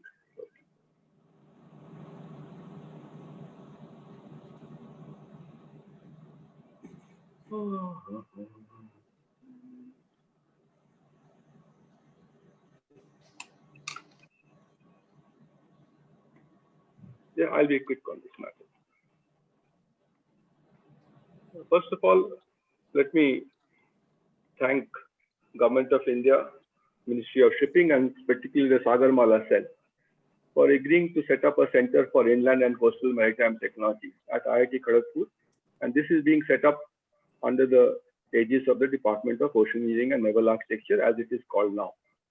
Under this particular program, government has provided us with financial support, mainly to set up a deep and shallow water seakeeping and maneuvering basin. As most of us are aware, our IIT Kharagpur had perhaps the oldest towing tank in the country, set up by Professor Bokan. And we are now trying to make this into both a shallow and deep water seakeeping and maneuvering basin, so that we can not only test deep sea going vessels, but also test the vessels under shallow condition. And this is something which I think needs to be looked into, addressed as and when more and more coastal and inland shipping picks up. This was the idea that I had presented to Ministry of Shipping Sagarmala cell, and I will be very happy that they have accepted our idea and have given us the funds. The work has started as far as the building of the infrastructural facility is concerned, the civil part. We are facing some problems as far as the equipment and engineering parts are concerned. And Mr. Vijay Sarkar, who is our advisor, I think he will put up a small notice in the INA chapter. We need your support in this particular manner, how to overcome the problems that we are facing. But the civil part is going on and it is progressing in a smooth manner. As Mr. Madhu Nair had rightly pointed out, that we have gone for a quality-based system. That is, the consultancy services have gone on a quality come commercial basis. Now, I have been a part of this group, which I think PricewaterhouseCoopers is initiated, the Vision 2030 of Ministry of Shipping. Now, there are 14 verticals in this. I have only been associated with 2 such verticals. One was on the education, but more importantly, the one was on coastal and inland waterways. This was vertical number 14, headed by the member technical of IWAI, Mr. Gangawar, and I have been also associated with this. So I'll roughly give my views on whatever I know about this and whatever are the issues that are going to come up. Some of the slides I don't want to repeat. We all know about this, but please mark my slides very carefully. Obviously, the most important riverine vessel in our country is the Ganges, as you can consider. And if you look at its hinterland, perhaps nearly 30 to 40% of the population will be around its hinterland. The second most important is the second NW2 or the Brahmaputra. And obviously there are waterways number 3, and there are so many of them. We'll come will discuss this. I will not be looking into it. The second part, which I would like to mention, is that the project was under Sagarmala cell, and Sagarmala is supposed to lead what we call, as Mr. Madhu Nair said, port-led development. And there is supposed to be an integration of coastal traffic with the waterways, inland waterways. And for this, I understand 5 nautical miles have been declared, but there are issues, and these issues need to be technically addressed. Okay, regarding vessels going in coastal waterways, when they call fair weather, whether they have to wait right. And these issues I have pointed out to the people as a part of my discussion when we were discussing about this. But this is a major initiative, and if you can link up our waterways with the coastal ports, it will be definitely a impetus to the shipbuilding industry and also to the shipyard. Again, we all have, this is from PricewaterhouseCoopers, so I'm not going to get into it. We all know the advantages of moving vessel on water, using buoyancy as a mean rather than using the Earth's reaction out there. Typically, truck will require 125 trucks, 10-wheelers, to move the same amount which 40 rail wagon moves by a vessel which, as Cochin Shipyard said, is around 2,000 to 2,500 tons. They will not be of more than 70 to 80 meter size, having a draft of around 2.5 meters. Okay, so this is what is perhaps the way we are looking at. Now, I have my views on this, and this is again from IWAI and PricewaterhouseCoopers. It is mentioned that we have achieved around 2%, but I have my doubt about these figures of IWAI has reached nearly 2% as far as cargo movement in the country is concerned. And as you can see, we stand very poor with respect of the rest of the world. China, the one whom we like to compare ourselves most of the time, is 14%. Okay, and we know how developed the Yangtze River is. Let us not compare with Netherlands and Germany, and even USA and Vietnam have a very high percentage. Unfortunately, our eastern region where I come from is a riverine region, and why this has not picked up, it sort of defies me. Okay, there are constraints as we have seen on the national waterways, and we'll quickly go through this. There are the problems of airway development. There are scarcity of terminals and infrastructure on national waterways. There is non-availability of return cargo, which I'm told most of the shippers keep telling about it. There is shortage of good inland vessels, and this is what Mr. Madhu Nair has talked about it. With good quality inland vessels. Okay, we can always make a barge and move it. There is no problem with that. Okay, then there is a problem of single point information availability to IWT users, and there is a lack of integration. This is more to do with policy, which I'm not very competent in, and there are people much more competent to discuss of these coastal policies, the what you call export items that come in and go out, and the financing system. Of course, I have not talked about it. Now, I want to mention one thing very clear out here. Okay, the figures that are put out, I have my problems with it, and this is why I'm telling you this, because this will lead to the development of the ship. That 2% figure that we're talking of has come from the total of 73.64 million tons. But if you look at this carefully, it is not the national waterways 1, 2, or 3 that comprises the 73.64. It is comprised mainly from national waterways 10, which is Amba River, and that's because I think General has some steel plant out there, okay, which is 22 million tons.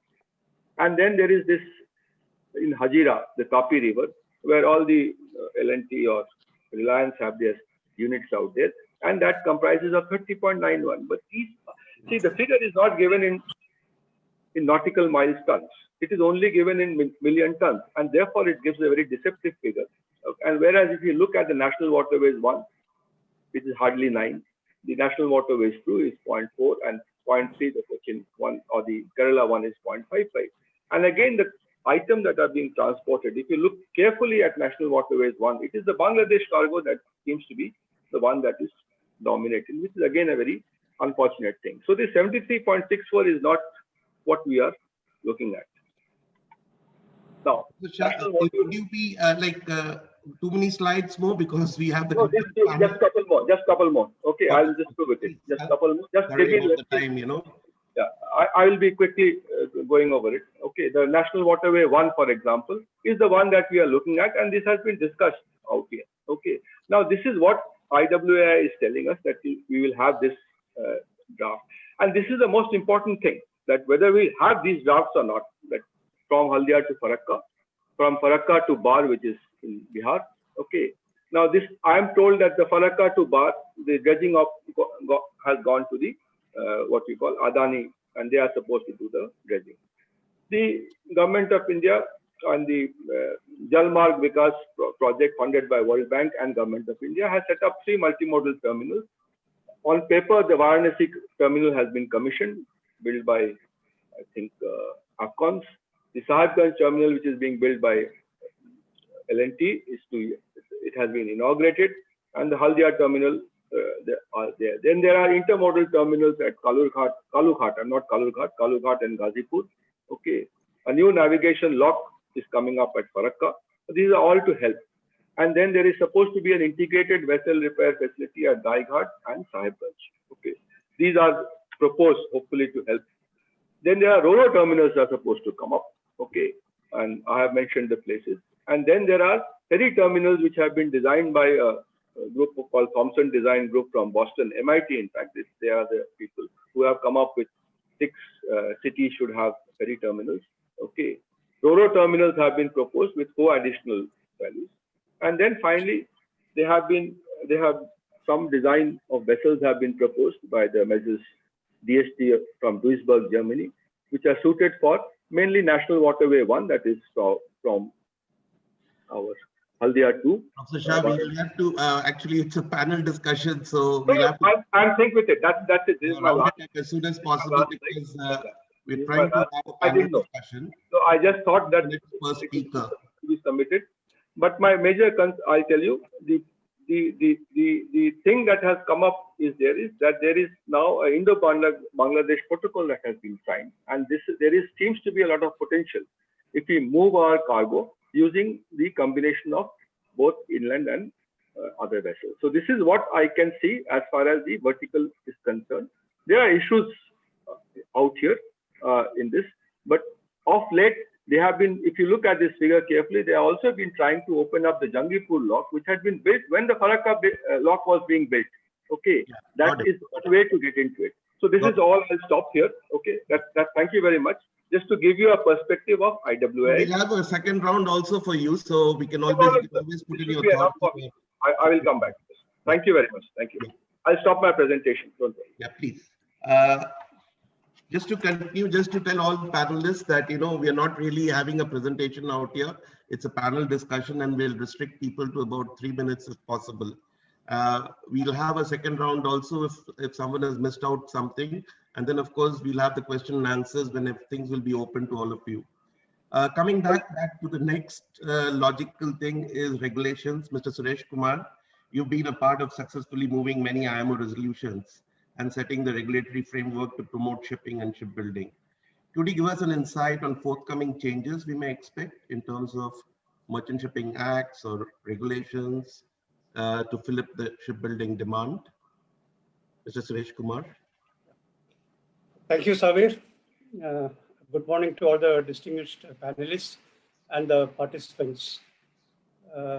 Let me first congratulate the Institution of Naval Architects for organizing this webinar after probably the seminar after a long time. And let me also thank the officials of institution for inviting me for speaking in this webinar. Thank you very much. So my subject, I am supposed to speak on regulations under Merchant Shipping Act. I have been working with the Directorate I have already retired now. But I was working with the Directorate for about 29 years, and I've been involved with many of these policy initiatives, both in shipping as well as shipbuilding and ship repair activities. Shipyards per se are not regulated by Merchant Shipping Act. There is nothing about shipyard in the Merchant Shipping Act. What is regulated is only shipbuilding activity and ship repair activity concerning Indian ships. If somebody is doing a foreign ship, we are not concerned. So, and the Merchant Shipping Act is being amended now.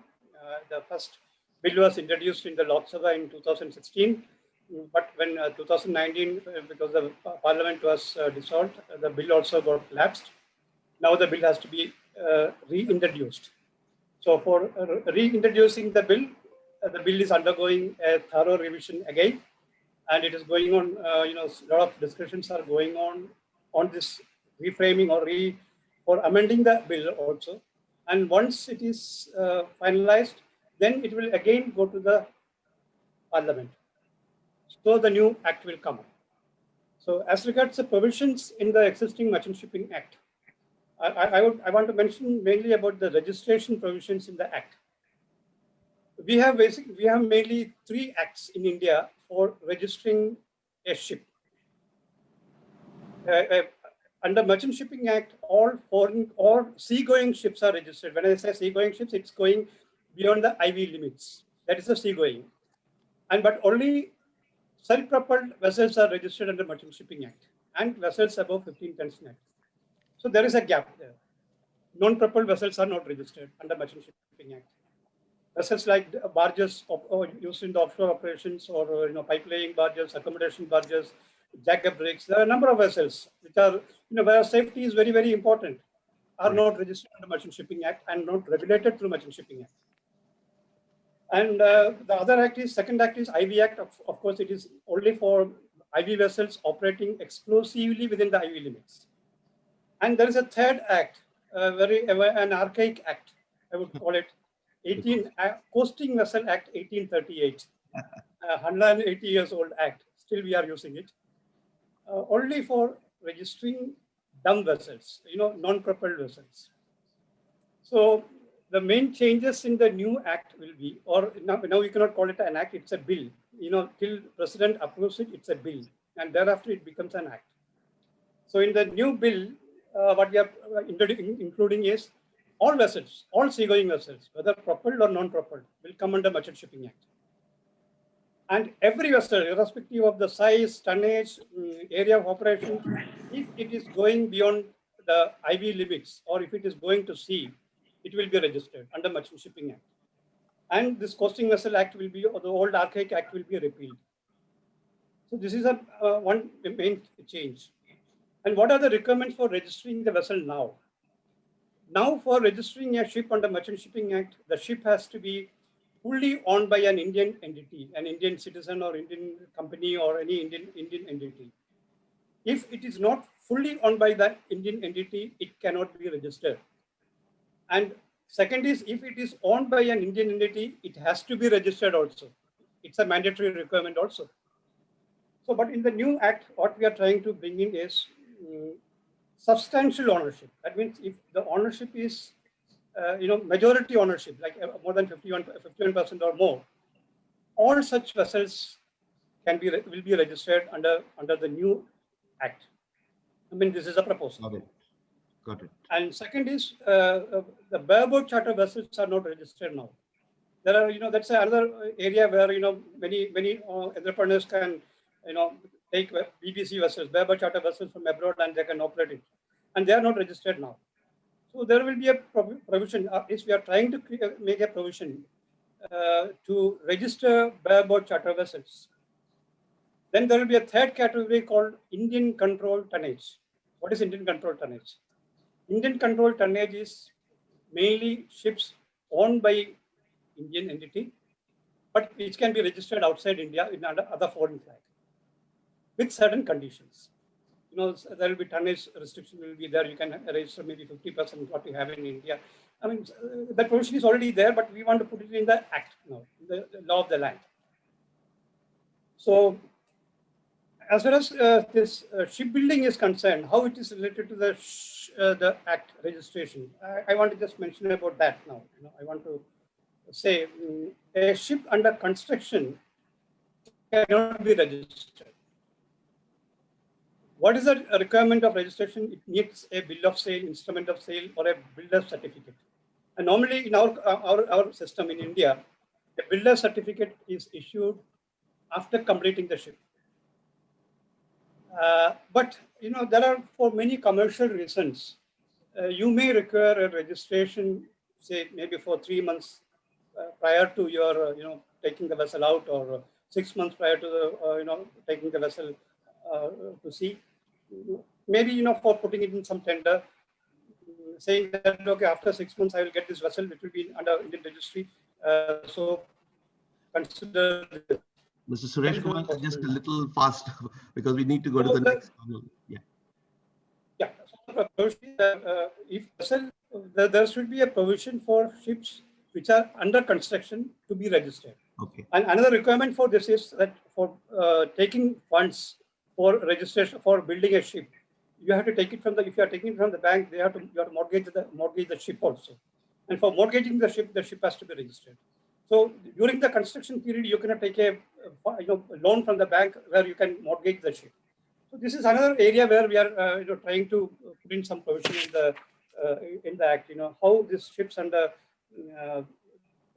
construction can be registered, because at the moment we cannot do it because there are some Supreme Court orders on this issue saying that the ship can be registered only when the ship is fit to proceed to sea. So we cannot go beyond that. And actually we have this issue coming up.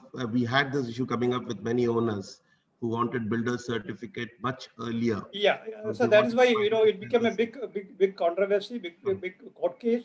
The top lawyers of India fought this case in Supreme Court, and finally Supreme Court gave the order: when you can register a ship, that is, the ship is fit to proceed to sea. Absolutely. That's the end of it. Because that's an interpretation of the act, and that is the rule.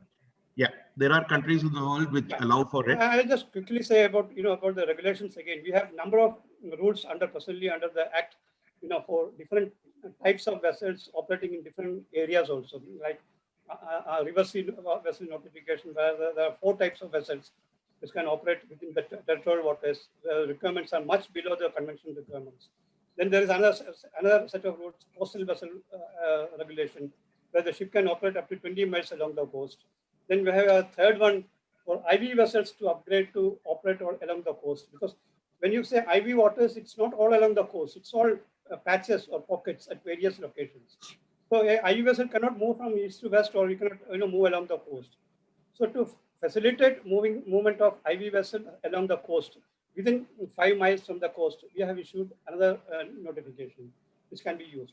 So these are the various regulations, on this under Merchant Shipping Act. And I want to say in the new Merchant Shipping Bill, many of these conventions, international IMO conventions, which we are either party and not legislated, or we have not become party and not legislated, will be legislated now through the bill now. For example, Bangar Convention, we are not party to Bangar Convention, we are not party to Ballast Water Convention. All these conventions will be brought under the Act, and then we will ratify it. Because there is a requirement from the Law Ministry now. You have to legislate it first before ratifying it. And similarly, like Annexure 6 of MARPOL, we have ratified it because earlier there was no such requirement. Annexure 6 we have ratified, but it's not legislated under the Merchant Shipping. I'll come to Annexure 6 on your second round. I have a question based on this. Yeah, so what I'm saying is, we are reconciling all conventions and we are putting it in the Merchant Shipping Act, in the primary legislation. Correct. Primary legislation is mainly only for administration.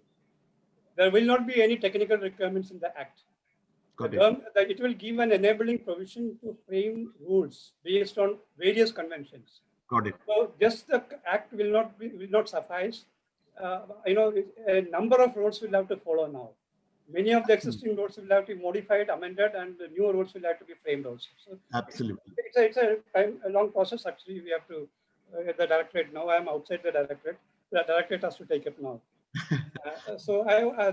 This is all about the regulation part. Then I will quickly mention about one or two issues in the shipbuilding industry, because I have been with the directorate for about 29 years. I have come across so many issues. So there are a number of issues which I cannot say all this now today. There's no time for that. I'll come back to you, Mr. Kumar, about because I know you've done something on ship repair also, and you have your thoughts on that. I'll come back to you. Say something on the ship repair now, or no? I'll come back to you. I'll come back to you. Okay. If I can just go up to Mr. Chopra, could you give us your thoughts? You've seen the framework, what Mr. Suresh Kumar is talking about. Now, keeping that in mind, could you give us your thoughts on how ship owners intend to create the demand for shipyards? After all, you're the guys who are going to create the demands under the framework. for increased port capacities, coastal and inland shipping. Can you just highlight something on that? Okay. First of all, thanks to INA for giving me the honor to be on this forum and to be able to talk to stalwarts like you all. Of course, our maritime industry dates back to over 5,000 years when we were busy building wooden boats, etc. But colonization took this toll and we couldn't come forward. Now, as far as shipbuilding is concerned, I would say it is very highly labor intensive.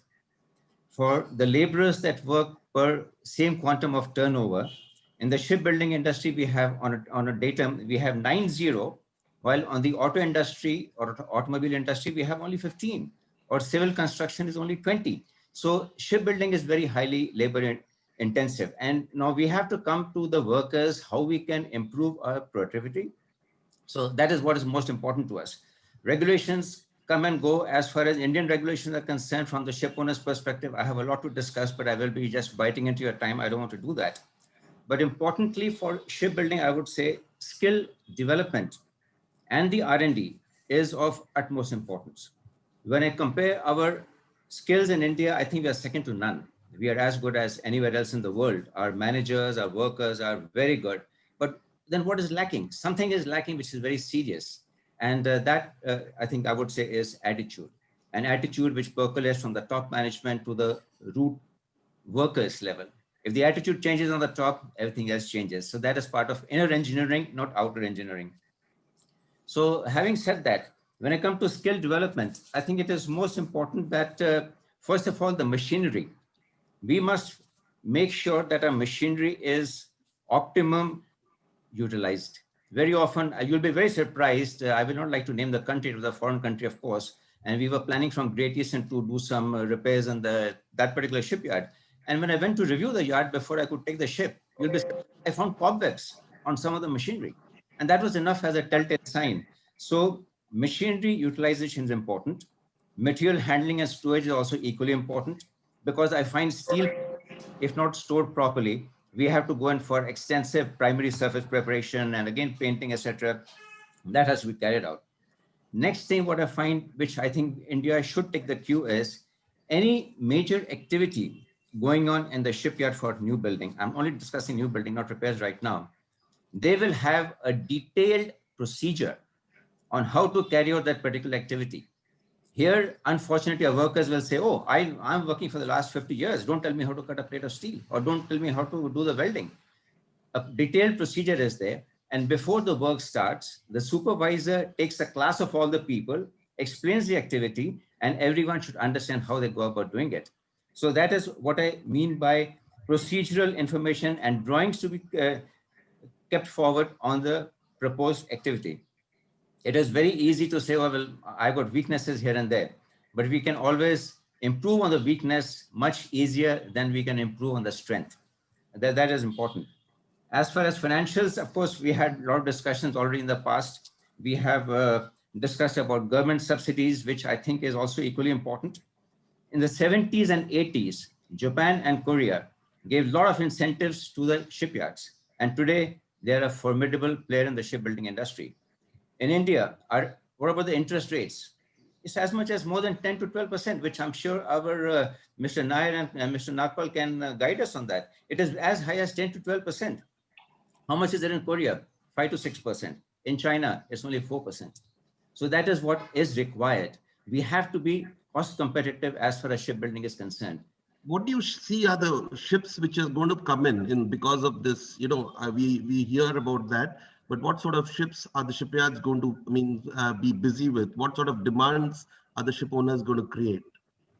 Well, I think demand by the ship owners will always be there, but they go scouting for the international shipyards, not for any reason that we're non-patriotic, but the reason is more on cost and time, both. You know, when we planned, JSW planned for 14 vessels, we approached the Indian yards first. And Cochin shipyard was very forthcoming, and unfortunately, other shipyards are not forthcoming at all.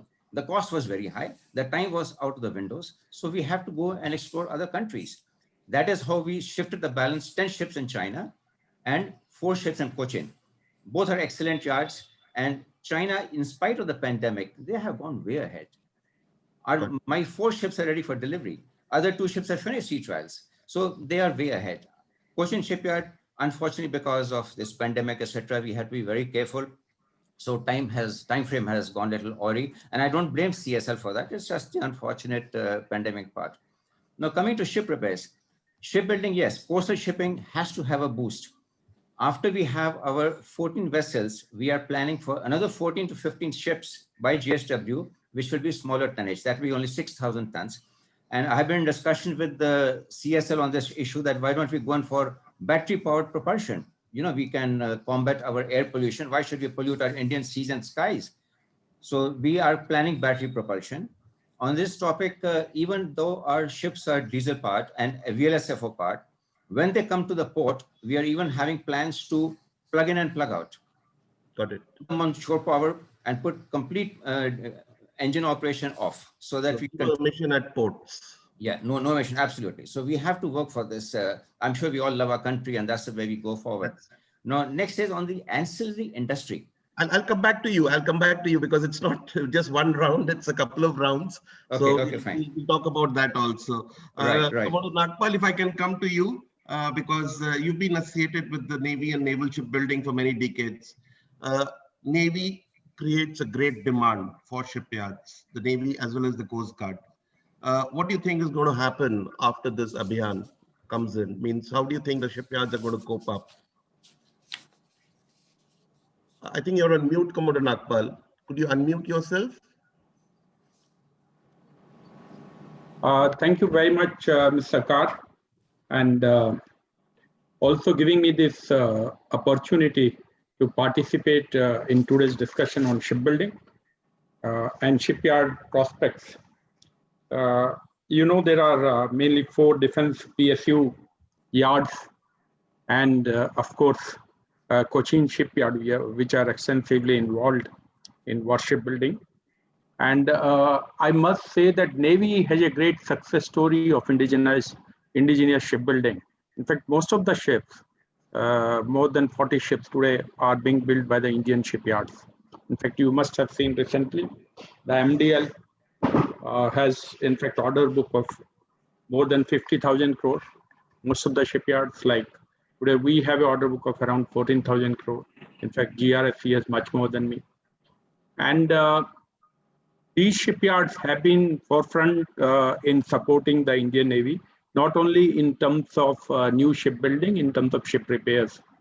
In fact, 80% of the Coast Guard ships have been constructed by Goa Shipyard. And also the same set of ships have also been exported to some of the foreign countries. In fact, we have exported till now 36 ships. Now, coming to the part which was for today, in spite of this rich history of indigenous shipbuilding over the decades that has been developed over a strong ecosystem, which include public and private sectors, defense, and now moving to close collaboration with academic research organization, design, certifying agencies, large number of MSMEs, and now the targets which have been given. In fact, the aviation and defense sector, the target is 1,75,000 crore by 2025. And we have more than 8,000 MSMEs working for the aero and the defense, aviation and the defense PSUs. The evolving ecosystem has delivered a significant thrust to the nation's indigenous shipbuilding capability over the past decades. And today we are seeing our yards, in fact, moving up to high extensive weapon platform system. In fact, GSL, who was earlier not making frigates, have now moved into frigate class of ships. And we recently started construction of one of our frigates. In fact, we have 2 frigates we recently started. Well, in the post-COVID area, as the government of India stresses on AtmaNirbharta and Make in India, the shipbuilding sector has a very strong foundation, particularly the defense shipbuilding, from which to further expand indigenization to cater to the diverse domestic market, as well as emerge as a competitive force for exports. Toward these objectives, several steps have already been taken by the government, and I believe focus on the following areas will further ensure success. One, of course, self-reliance for imported projects and exports, emphasis on exports of defense ships, de-risk supply chain for resilient shipbuilding ecosystem, particularly for the defense shipbuilding, development of clusters around the shipyards, reskilling of our human resources, as Mr. Chopra brought out, use of advanced technology for resource optimization, that also was a point brought out by Mr. Chopra. For the development of R&D, IPR, innovation, startup ecosystem for high-end shipbuilding and technology. These will play a very vital role. In my next session, I would indicate which are the steps which Ministry of Defense has taken to bring in these changes. In fact, there are a large number of steps which have been taken. Sure. Thank you. Thank you very much, Commander. Mr. Suraj Dialani, now to you, because you've been delivering small and medium-sized ships for the country and abroad. How do you think Indian shipyards intend to cater to this upcoming demands from ports and ship owners in terms of coastal shipping, the new demand which is going to come up?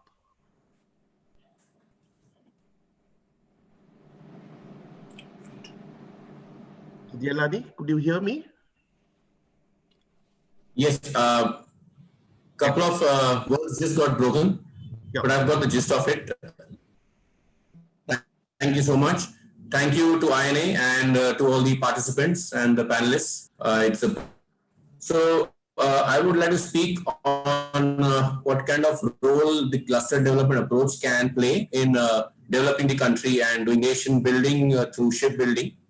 So the cluster-based approach is not a new concept. It's a very old concept that has been adopted by most of the economies who have emerged, established, use shipbuilding and shipping to come up and grown into more economically strong powerhouses.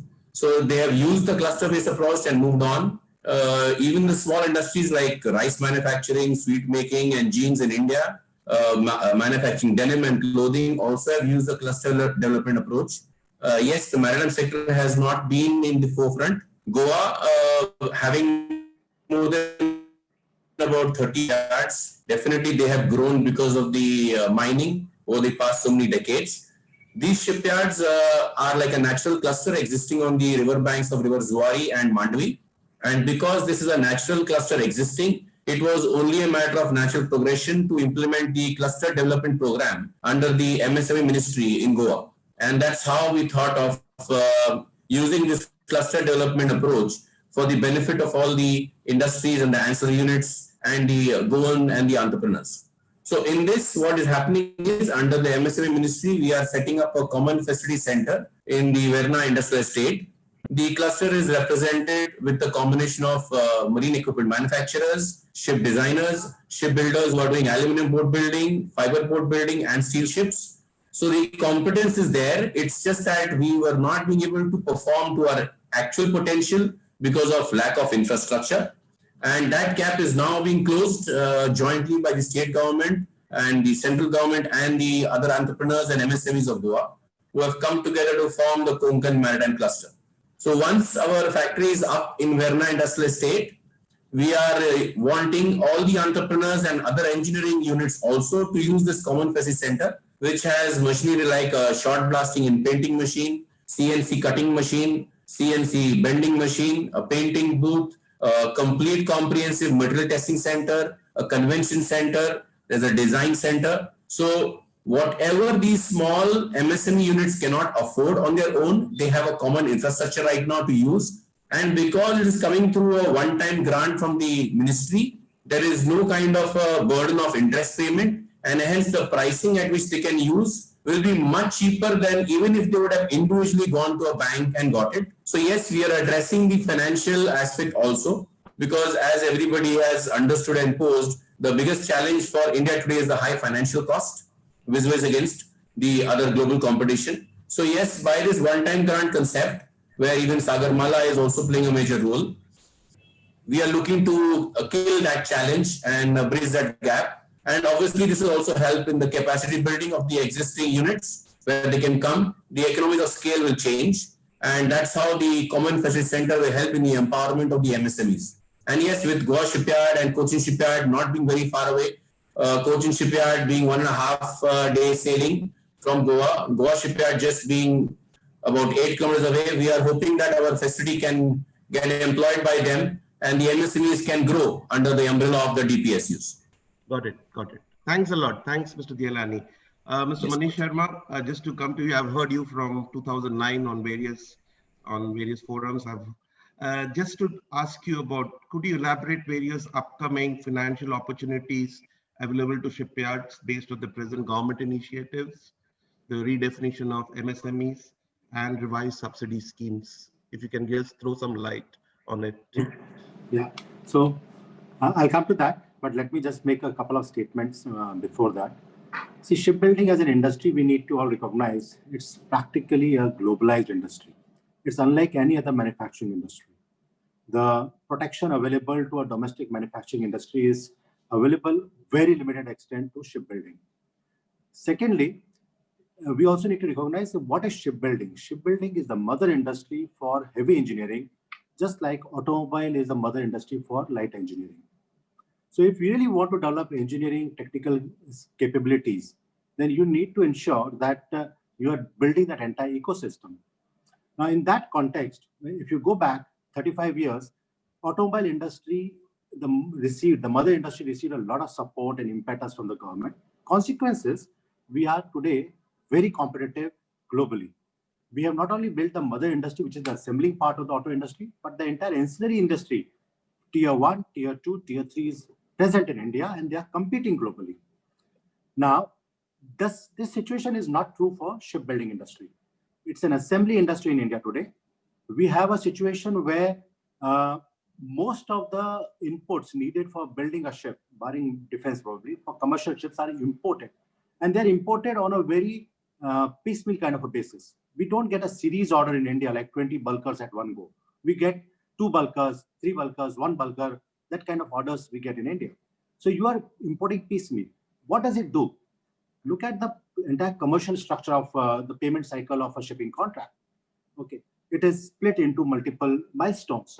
Now, whether it is at inception, whether it is at keel laying, steel cutting, equipment ordering, and so on and so forth, you require a large amount of working capital.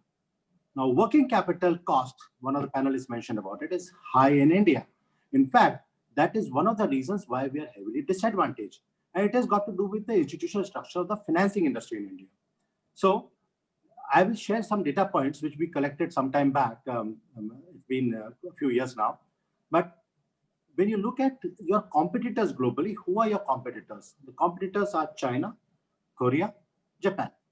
These are the 3 largest producers of ships in the world. And now Turkey. And now Turkey, emerging Turkey. Okay.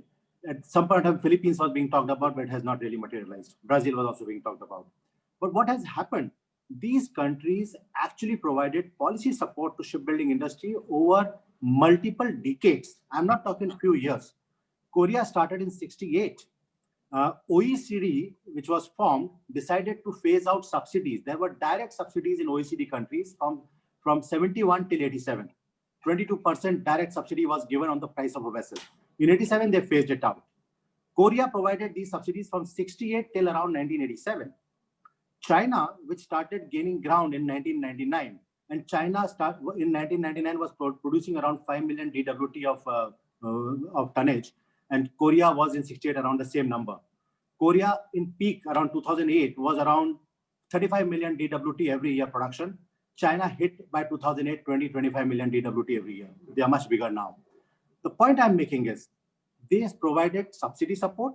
Later on, they phased out subsidy because it was considered unacceptable, but they replaced a lot of indirect incentives. And the word I want to use is incentives and not subsidy, because subsidy in every parlance is a dirty word. But incentive is something which is given to every industry. Automobile industry in India has received multiple incentives. Software industry has received multiple incentives. Software technology parks were established.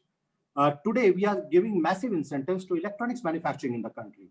So why are we ignoring an industry which is the mother industry for entire heavy engineering? Today, power plants are imported. Entire boiler, turbine, generator set is imported in India. We have been talking about it for decades now, saying that this is a high-risk industry, but we are not doing anything around supporting the mother industry, whether it's power plant manufacturing industry or shipbuilding. They are like 2 sides of the same coin. So it's important to recognize that there is a need for support. What kind of support? I think the most important support comes in the way of saying, can we address the cost of capital issue?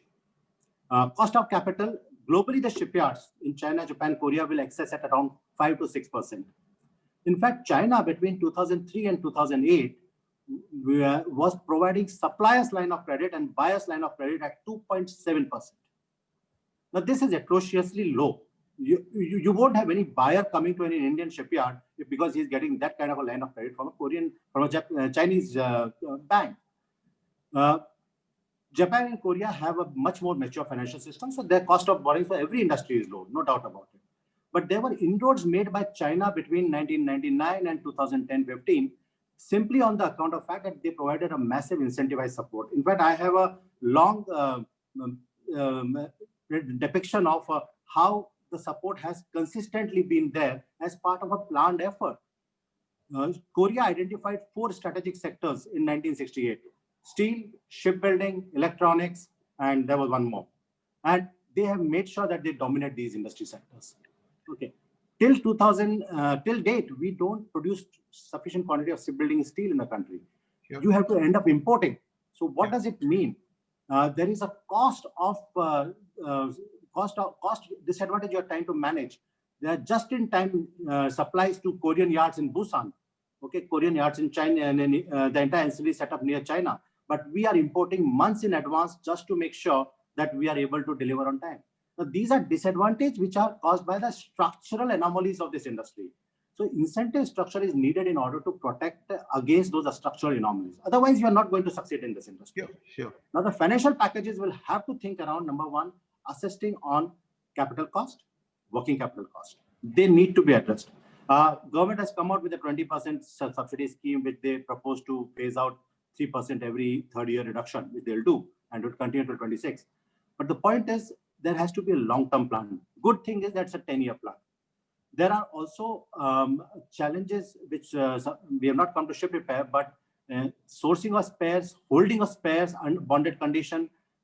You need to be able to respond to a ship's repair requirement in a very short turnaround time. The vessel is not going to come all the way to a yard to get repaired and then go back. It will want that facility next to a port. Okay. It will want that it doesn't wait for spares. Now, that entire thing will have to be created. That ecosystem will have to be created. I think these are some of the big issues which we often overlook, and we keep treating this industry as if it is another domestic manufacturing industry. It is not. We need to get away from that idea. I'll hold my thoughts here right now. No doubt about it. Absolutely.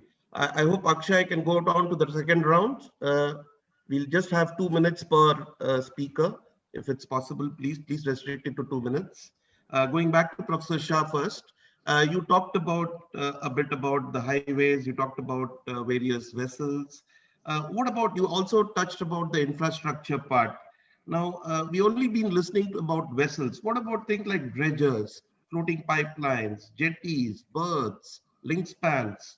All these are also required for all the 6 waterways. How is the vision being introduced in the government document? Again, thanks very much. The only thing I can think of is, as far as the National Waterway 1 is concerned, there has been a huge investment under the Jalmarg Vikas program. Now, under this, as I told you, there are 3 multimodal terminals, a number of intermodal terminals, ro-ro terminals. They are all supposed to be set up, okay, including dredging. Now, as they have said, that most of these terminals that are being set up will be subsequently handed over to private players under something called public partnership or public-private partnership schemes. But to me, the more important part is, where is the cargo? That has to be looked into it. Where is the draft? Okay, you cannot have the facilities if you don't have the water. Number 3, there are lots of issues. You see, Mr. Madhu Nair gave a nice presentation regarding the Patna region. Are people here aware of the fact that if you want to transport something from Haldia to, let's say, Varanasi, as has been told in the Jalmarg Vikas project, there are 18 to 23 pontoon bridges across the river Ganges, mainly in Bihar and UP. How can a vessel cross these pontoon bridges? You tell me. Unless you spend, at least I am told, we have gone personally and visited this site, unless he has to wait for 8 to 10 hours and sometimes for a couple of days for these pontoon bridges to be cut open, vessels to pass, and then again so-called welded back. Fantastic. There are ground realities which we are ignoring. Absolutely. This has never been brought out in the document. Right. Absolutely. And this is something we will only see if you visit the places. Got it. Okay, you tell me. It is being told that we move things from Farakka, Haldia to Farakka, and then to let's say Patna and beyond. Okay, what will you do with these 18 pontoon bridges? You tell me. Got it. How will your economics work? So there's a lot to be done in terms of infrastructure. On the ground, there's a lot to be done. I'm telling you, there's a lot to be done. Okay, but there are, as I said, there are good signs going up. And one of the good signs, as I can see, is there's a lot of traffic with Bangladesh who needs material from this particular country. Okay, and they have signed a number of protocols with Indo-Bangladesh. And if you look at the national waterways, a good amount is, and not only going through that, it is also going right up to Silchar and what we call Agartala, or sorry, Tripura in that place. Okay, and there have been proposals to revive Jangipur lock, which is there, so that we can bring the raw materials or the building materials from Jharkhand state out to Bangladesh, where there is a requirement. But the cargo and the draft has to be ensured. Sure. It's a floating vessel. Archimedes still has to work there. Okay. Absolutely. Mr. Suresh Kumar, I know you're going to be giving us a small brief of ship repair, but I also wanted to ask you, I didn't find anything. Being a Naval Arc seminar, I thought I must ask this question to you regarding, have EEDI, Energy Efficiency Design Index, come into vessels which are less than 400 gross tonnage? And how does the industry look at reducing, not only reducing emissions, just reducing costs in terms of fuel costs? If you can just add a bit on it along with your ship repair. Please keep it as brief as possible. You know, we are short of time. Thanks, if you can, please.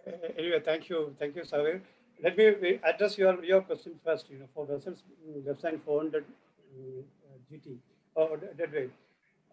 See, these are basically coastal vessels, and coastal vessels at this moment, our policy, the DG's policy is anything concerning the pollution aspects should start applying to all vessels.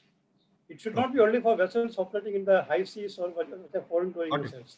We are getting affected. So in principle, all these pollution prevention measures should apply to coastal vessels, including, I am saying, IV vessels. Anyway, this is a debatable issue which you can maybe debate for hours actually on this issue.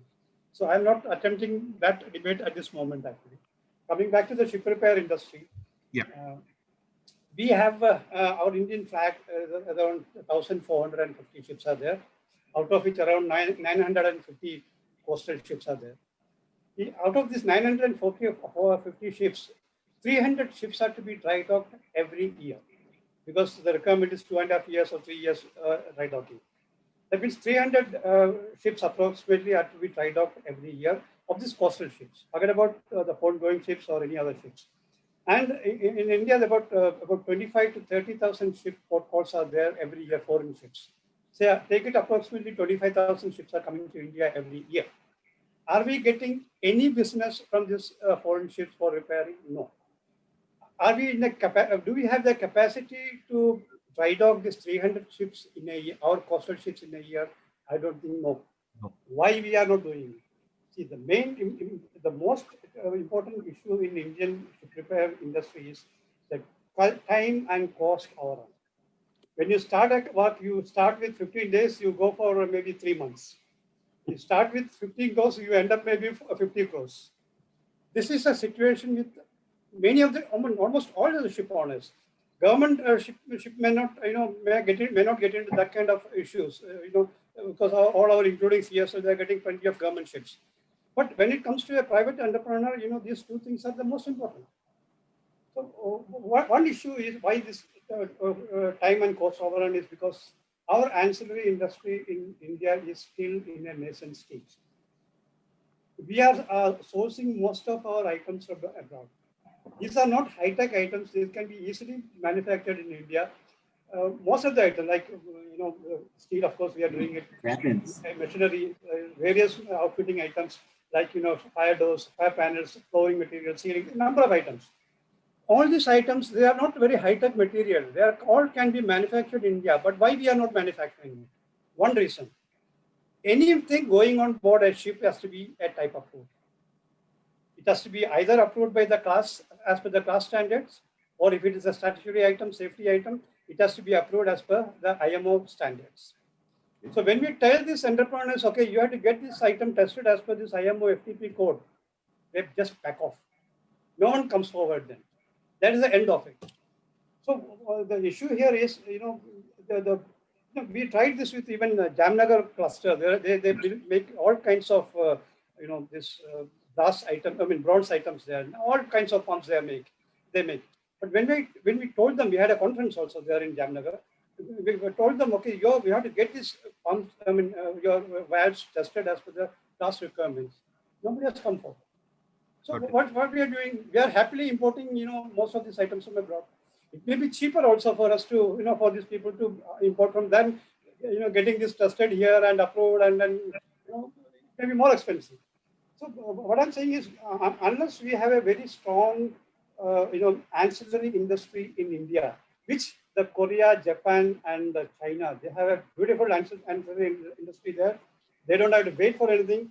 Here, the procedural delays in India, I don't want to say all those, to get some item from abroad, even if it is costing less, it is mind-boggling and it's time-consuming, and there are a lot of hassles in that. This is mainly causing all this. One of the reasons, this is not the only reason, time and cost overrun. Got it. We have to address this issue. Sure. Mr. Chopra, coming back to what Mr. Suresh Kumar said, ship repair is a service. Shipbuilding is more, it's not a service, it's a construction. A service means you have to cater to an owner's request. The owner wants to fly an engineer from Wärtsilä in Finland, you have to cater for it. He wants a spare part from somewhere, you want to cater for it. How do you look at this coming in with, as far as Indian shipyards are concerned, especially in terms of price, quality, and delivery? I fully agree and definitely agree with what Mr. Suresh Kumar has pointed out. This is a very major issue whereby most of the ships, as you know, for new buildings, even in India, the equipment, as was pointed out by the panelist, was earlier that they're all imported. Now, if I have to do some repairs, I must have customs benefit with the sense, don't hold up the space till it cools down or till everything documentation is worked out. Let me import the space.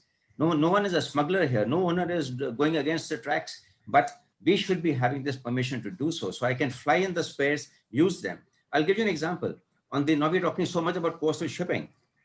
My generator on the small ship is only 150 kilowatts. I called the engine maker and I said, this has to be only top overhaul, nothing major. How much time he requires? 2 weeks to just do a top overhaul of a diesel engine. That's our competence level because we can't do anything better than that. Now I have to consider buying a new generator, put it in the engine room and replace it and start a cycle of overhauls. This is the state of affairs we are in today. And unless, as we pointed out earlier, unless we have adequate infrastructure, there's no point talking about dreams that we can do everything. Yes, we can do everything else, but we need to have the infrastructure well in place. First have the infra, then fulfill the dreams, not the other way around. Got it. What I would say about the infrastructure, yes. Commodore Nagpal, if I can come to you, you manage about 1,500 people in Goa Shipyard. You're also seeing a great demand for indigenizing our defense vessels. What has changed for you in adhering to the business continuity plans in terms of COVID-19 and AtmaNirbhar Bharat? I'm sure your BCPs must have been discussed time and again. And what are you doing regarding it? Oh, you're on mute, Commodore. You're on mute. Commodore, you're on mute. Yeah. What happened is we had a couple of offshore patrol vessels which were about to go for trials, and suddenly this COVID issue came in, and we got into a very serious problem with respect to, of course, one is of course labor. You hardly have laborers. During this COVID time, you had no other than the very essential duties. Then subsequently we required OEMs, and OEMs were not available. And then, of course, services, etc. you need that were, of course, not available. Now, as we went on post-COVID, one of the basic things is to ensure that your skilled manpower is, these skilled trades are more localized, like in clusters.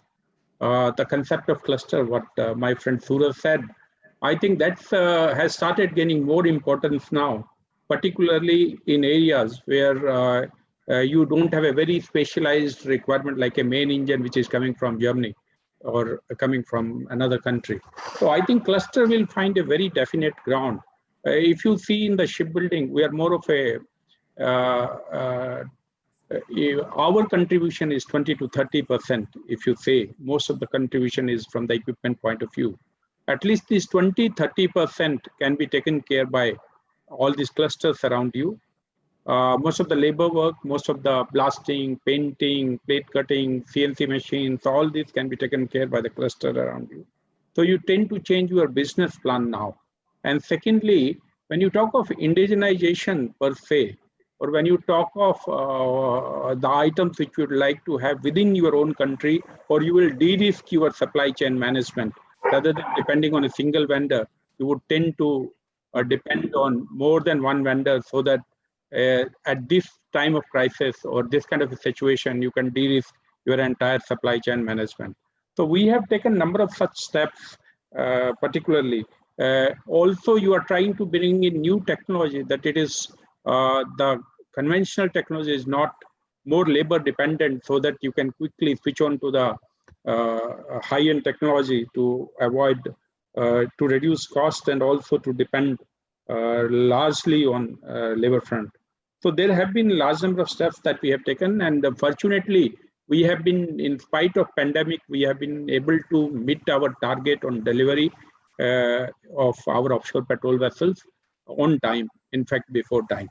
So definitely our business plans have changed, our way of working have changed, our in terms of technology, we are trying to change now to look into this kind of scenario, besides looking after the health of our individuals.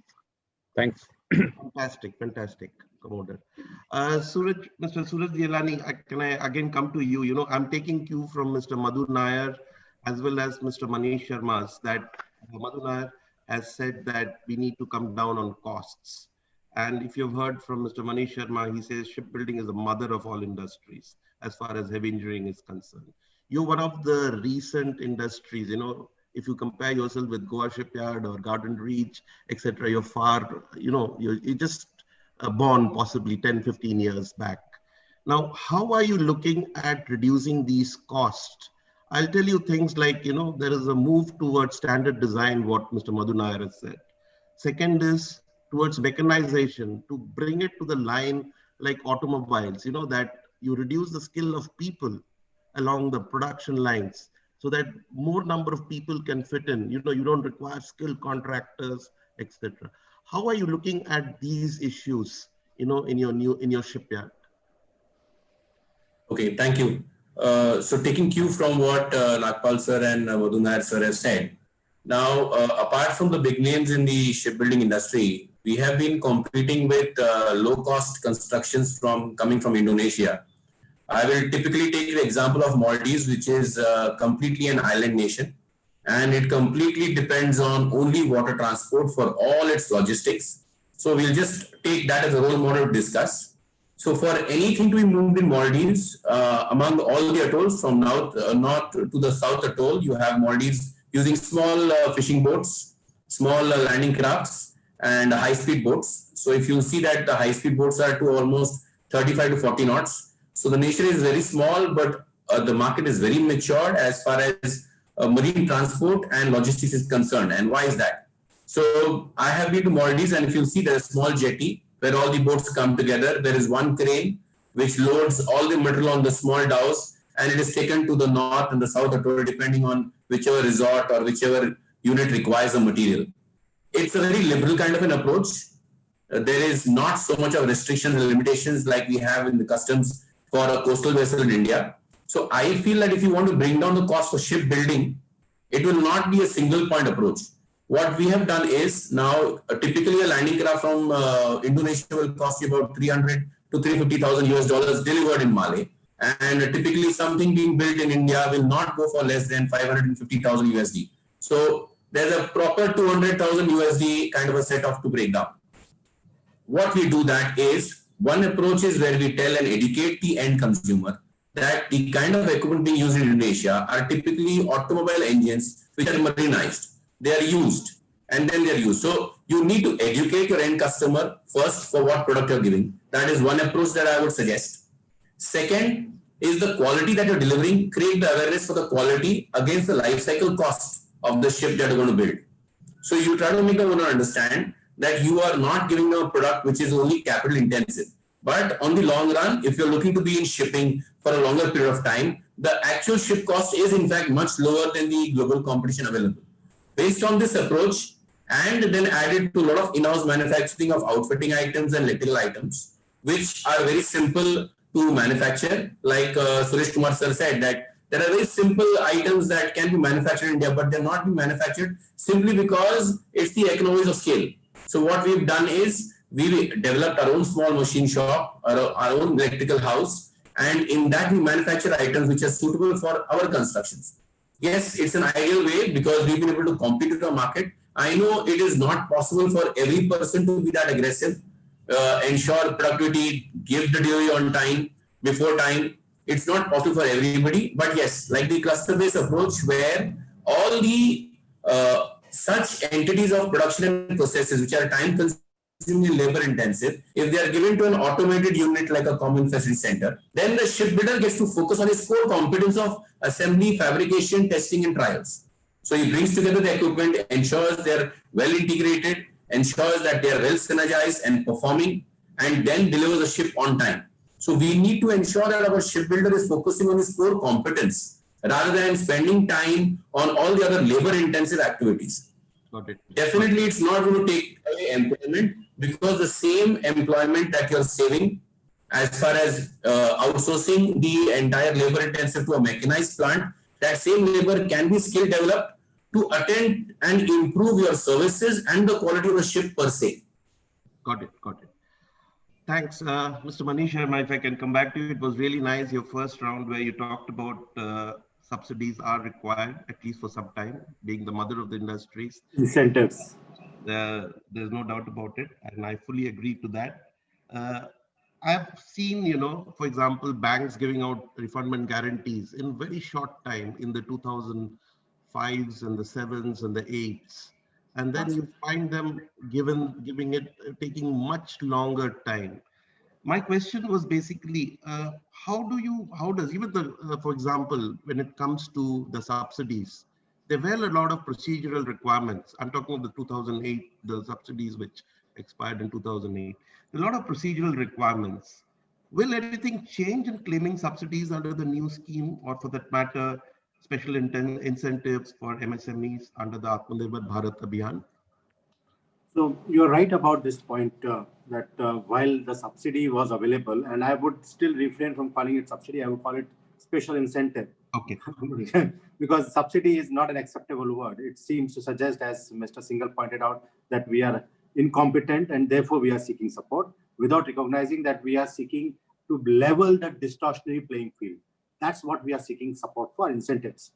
The point you are making is about essentially the release of the subsidy.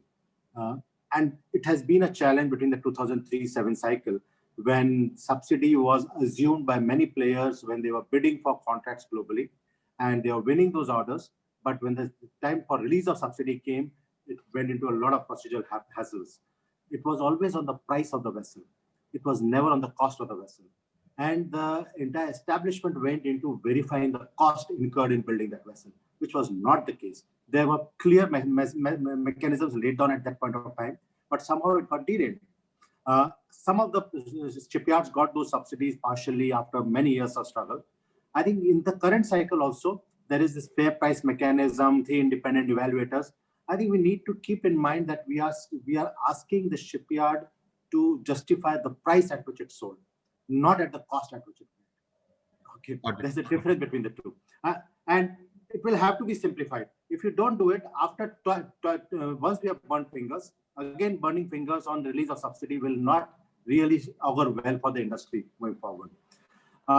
There's also another point which one of the panelists mentioned very beautifully about the ancillary industry base not being present, and it's a fact.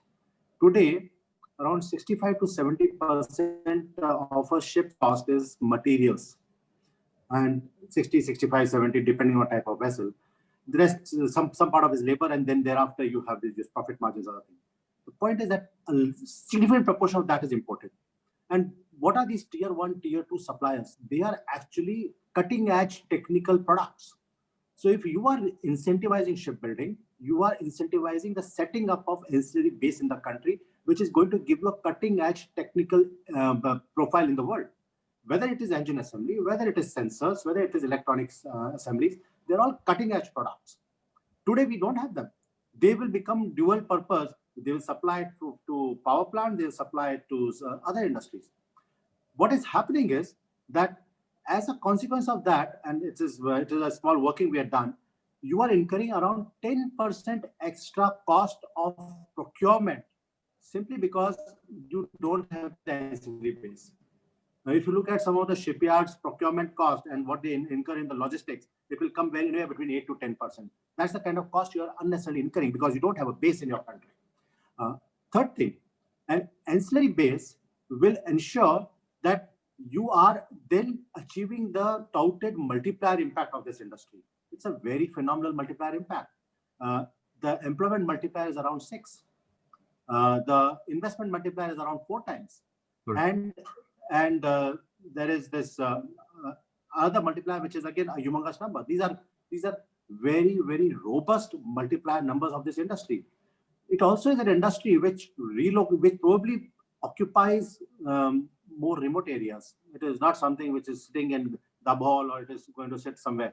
It used to be in the cities, but you will provide a lot of this coastal rejuvenation if you start building up this industry.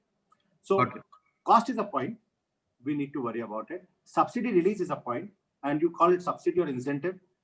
Find a way mechanism. We need to simplify it. We can't make it difficult for ship owners, shipbuilders to run around getting the subsidy release. It becomes challenging. Okay. I just want to close with one small point, and that point is essentially around saying that in this industry, sorry, I've forgotten my point. I've forgotten my point. No problems at all. No problems at all. I can see Mr. Madhu Nair being there, and I can't help but asking him something. You know, we have not talked about offshore structures at all in this discussion. How do you think that is number one? Is how are you looking at shipyards taking into account? I mean, delivering various offshore structures, etc. Number one. And number two is you've said about costs. And I think one of the biggest challenges is reducing the skill in the industry. How are you looking at, various things with standardized designs by which we can reduce the skill in the industry for delivering, for increasing our reducing our man-hours per ton, let's say, of work? First on the offshore structures, I'm right now with the ambience around. I'm not seeing too much over there, and we are just watching the space. But I think it's difficult times. Okay. On the design and how to reduce costs. See, one thing which we are seeing is again there's a strong bet. Indian design firms have actually come of age. In fact, I don't want to name, but then there are at least 5 or 6 companies in India which can actually deliver good quality design. They have teaming up arrangements wherever is needed. But I would say for whatever type of vessels we were talking, like what India should do right away, I think we can actually get fairly good designs coming up from India.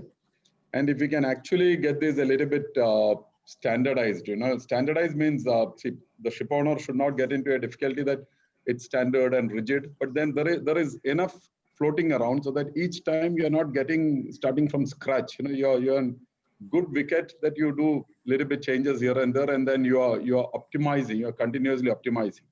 That is what we were talking. But on the production side, getting onto the production side, cost, we will have to move into fairly good level of automation. I'm not talking about these fancy lines or other things, but micro panel lines, robotic welding. See, you're increasing your welding by almost 45 times with practically zero error. Now, I should actually say a company like Cochin Shipyard has not done here much when we are today talking. But when are we talking? Because today we are feeling the pinch because there is the best people are not coming into this industry. Let us be clear. So it is not that you are getting the best skill sets to come into the industry. Even if they come into the industry, Mr. Chopra made a point about attitude. So you want the best skill set guys with the best attitude to come in. Today, even the guy who comes from an industrial training college, ITI or ITC, really does not want to be a welder or a worker. He probably is better off by being a machine operator, and that's exactly what we are trying to do. Absolutely. And this I think we can make a big change. See, downhand fillet welding. Why should a person sit and do it? These things, if we change, I think we'll see a sharp and there's no other way. This is the only way we'll have to move forward. Absolutely, I think that's the only way to move forward. And just to give you about what design houses you're talking about, I'm sitting here where we have retrofitted number of vessels. Number of retrofits have come from Indian design houses. There have been pipe spools have been manufactured way away from the design houses very successfully, with ships installed with scrubbers, ballast water treatment systems, etc. in as less as 20 days. I must give kudos to the design houses in India who have contributed a lot towards this. Akshay, do I have time for anything more? How questions? I think unfortunately time is not there. We have already exceeded. So I would request if you can, if there are, if you see the questions, if you want to pick up some questions from there, and we move to the conclusion. Okay, just yeah. As we see your question, Mr. Dialani, your thoughts. What are you wanted to say something? So there is just one request before we close in from the MSME shipbuilders. As Mr. Manish Sharma ji has very rightly said, you need to incentivize and not subsidize. On those lines, I just want to bring one more graph or one more fact to the table, that while the defense public sector units and the public sector units in the shipbuilding sector are absolutely with the 50,000 crore and the 80,000 crore and 14,000 crore order book, the private MSME sector shipyards are absolutely lying idle. A force of more than 25,000 laborers is just waiting to get jobs.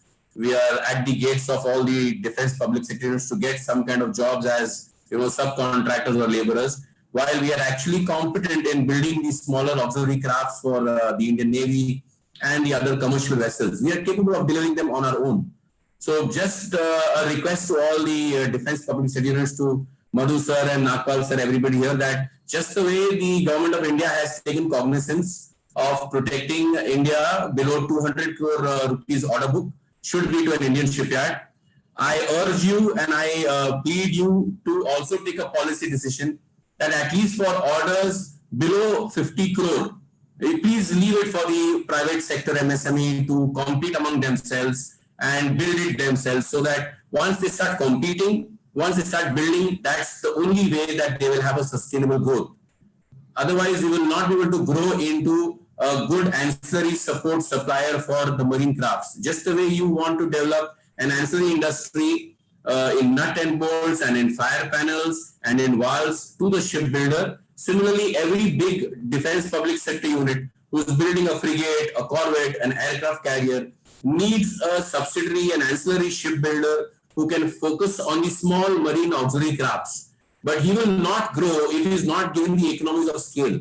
He will not be able to develop his infrastructure if he doesn't see that kind of future. My request is... I do understand what you're saying, Mr. Dialani, but I think Mr. Madhu Nair had very clearly also said that there are some reasons behind doing such vessels because he's very clear about the way. That's exactly why I'm requesting them to allow at least as much pool as possible so that these small shipyards can compete and grow on our strengths. Okay. Anyway, so some questions now, like, I think I can see Sandit has come up with MSME yards will be lying idle when small auxiliary crafts and boats will be built by larger shipyards. So this is the same question as was what Mr. Dialani is trying to say.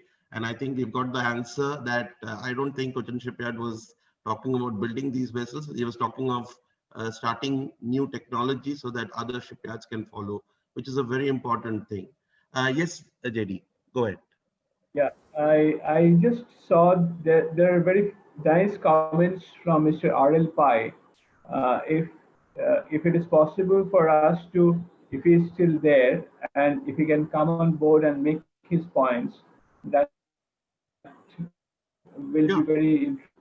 Akshay, can you please check? Yeah, Mr. Pai, Mr. R.L. Pai. Yeah. I'll add him. Yeah, I think he is still there. Yeah, Mr. Pai, you can unmute yourself and speak. Mr. Pai, you're still muted. So probably he's not there. Yeah, okay. Am I on? Yeah. Yes, you're on. Okay, thank you. I have a few thoughts and suggestions. I'm somewhat of an old timer in this maritime industry, having been involved for 60 years. I also was the president of the Shipowners Association for some period. I have a few suggestions and a few thoughts. First of all, we need a change in mindset of our government. We have seen successive governments not giving adequate importance to the relevance of the strategic importance of a maritime industry. Defense, commercial, shipbuilding, infrastructure, the whole array of things involved in the maritime sector. Secondly, a point that has been made by Mr. Chopra and a few others is that we need a solid ancillary industry. We need to develop it. It may not be entirely for domestic shipbuilding, but it can also be for designed for offshore export. We have the skill sets. We have the technology. We've got the best engineers in our country. Why can't we do this for the world at large? Not just for domestic shipbuilding, but for the world. The third point I want to make is that there's a great need for developing and enhancing artisan skill sets. We don't need more graduate engineers. We need more productive and skilled artisans. I think Mr. Madhu Nair will bear me out on this, that the skill sets in India are extremely poor and they're deteriorating by the day. We need to revisit the taxation policies. And I think the point has been made by one of the panelists. You require consistency in policies. You can't be changing policies from government to government or from budget to budget. Some areas where there is a clear need for this is with GST and customs levies. They have to be very clear. They should not be subject to arbitration, not subject to jurisdiction and so forth, but they should be clearly stated and long-term. It's not possible to do any long-term planning for a corporate if there are no clear policies in place. Well, these are the points I wanted to make, and I don't know who's going to respond to them. Thank you. Okay. I think, this points have been sort of given by many of the panelists. May I come in here just to make one point? This is Manish Sharma here. Yeah, Manish, go ahead. I think Mr. Pai is very, my pleasure to get connected again. Your points are valid. I'll just come on one point on ancillary, which is very importantly made by you. The point is that when you look at the trajectory of other countries, when did the ancillary setup start taking shape in those countries? The example of China holds out for us. When China achieved a 5% share in global shipbuilding, that's when the ancillary investment started coming in a big way. So unless we take our shipbuilding share to that level, we don't expect ancillary investments to come in. We should not. Today, we are at what, 0.1% or less. In fact, our share in orders went up to 1.25% in 2007. But again, then it dropped back to 0.1% because there was this incentive scheme was withdrawn. We need to make sure that in a sustained manner, we take a higher share of the world order book. That's when the ancillary is automatically incentivized to start setting up shape in the country for the simple reason that there is a volume of business which is visible to them. I think that's an important one. I don't have too much to thoughts to share around the skills, but I do acknowledge your point that we are fairly challenged on that. That's all. Yeah, thank you. I have a question for Mr. Suresh Kumar. This is which it's been asked whether there are any new shipyards planned to be coming up in India under the AtmaNirbhar Bharat Abhiyan. I don't know, you're in the best position to answer this. No, I don't think, to my knowledge, I don't think there is any active proposal on that. Maybe Mr. Madhu may be able to say something if it is in the pipeline. No, to my knowledge, there's no new shipyards coming up, other than if Taugle has got something on the ship repair side. I'm not too sure about that, but then my hunch is they're looking at something on the ship repair side. Okay. The other question was, I think, again from smaller shipyards, small ship owners, shipyards, about guarantees, and they don't really have the facilities what a bigger shipyard has, and because of which they tend to be able to attract more number of owners. Now, I think this has been talked extensively by Mr. Manish Sharma, that yes, the subsidies are, or the incentives are justified. And over the course of time, I think we should see shipyards in a much better position under this Abhiyan. Anything else? Otherwise, we will wrap this discussion, this panel discussion. And any other questions which... No, I think we'll have to close this. There are a few more questions I see, but we can close it. And so thank you, Mr. Sarkar. Thank you all the panelists for a great discussion. And we can continue having more discussions if we have time. We still have more than 100 attendees there, but we have to close it. So now to conclude, I request Mr. J. Das Gupta, who is the president of INA, to please give a concluding remarks. Thank you very much to all the panelists for your very active participation and very incisive thoughts as to what needs to be done. We have recorded this and we hope to come up with some kind of a note and then see as to how to take it up from there to the powers that be. To begin with, I thank RS technical group and also the Twin Disc for supporting and co-supporting this effort on our side. Our most sincere thanks go to Mr. Madhu Nair, Commodore Nagpal, Mr. Sarkar, then Mr. Suresh Kumar, Mr.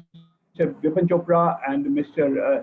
Dialani, Mr. Professor Shah, for your very active and very incisive, of course, Mr. Manish Sharma as well, very incisive participation and thoughts being shared with the wider audience. Our heartfelt gratitude to all the attendees of this webinar across time zones for really energizing us to be enthused towards the revitalization of INA, which we have taken up in right earnest. We have discussed over the last 2.5 hours or more many aspects, and possibly we raised many questions. And as we thought that we may not have all the answers in this short seminar, but we have raised the questions and we need to find answers to them. And there is a considerable potential for involvement of naval architects and ocean engineers in this, in the future development of the economy, which across the world is shifting towards the development of the blue economy, spanning a large number of aspects and exploitation of the oceans. So I think this is a very good point, and we all should feel, yes, there is opportunity, and all that we need to really do is to ensure that we stay focused and stay enthusiastic and stay committed for the development of the shipbuilding and associated industries, including the ancillary industries. Thank you once again. Thank you very much. Thank you. Thank you. Thank you very much. Thank you all. Thank you. Thank you very much. Close the sessions.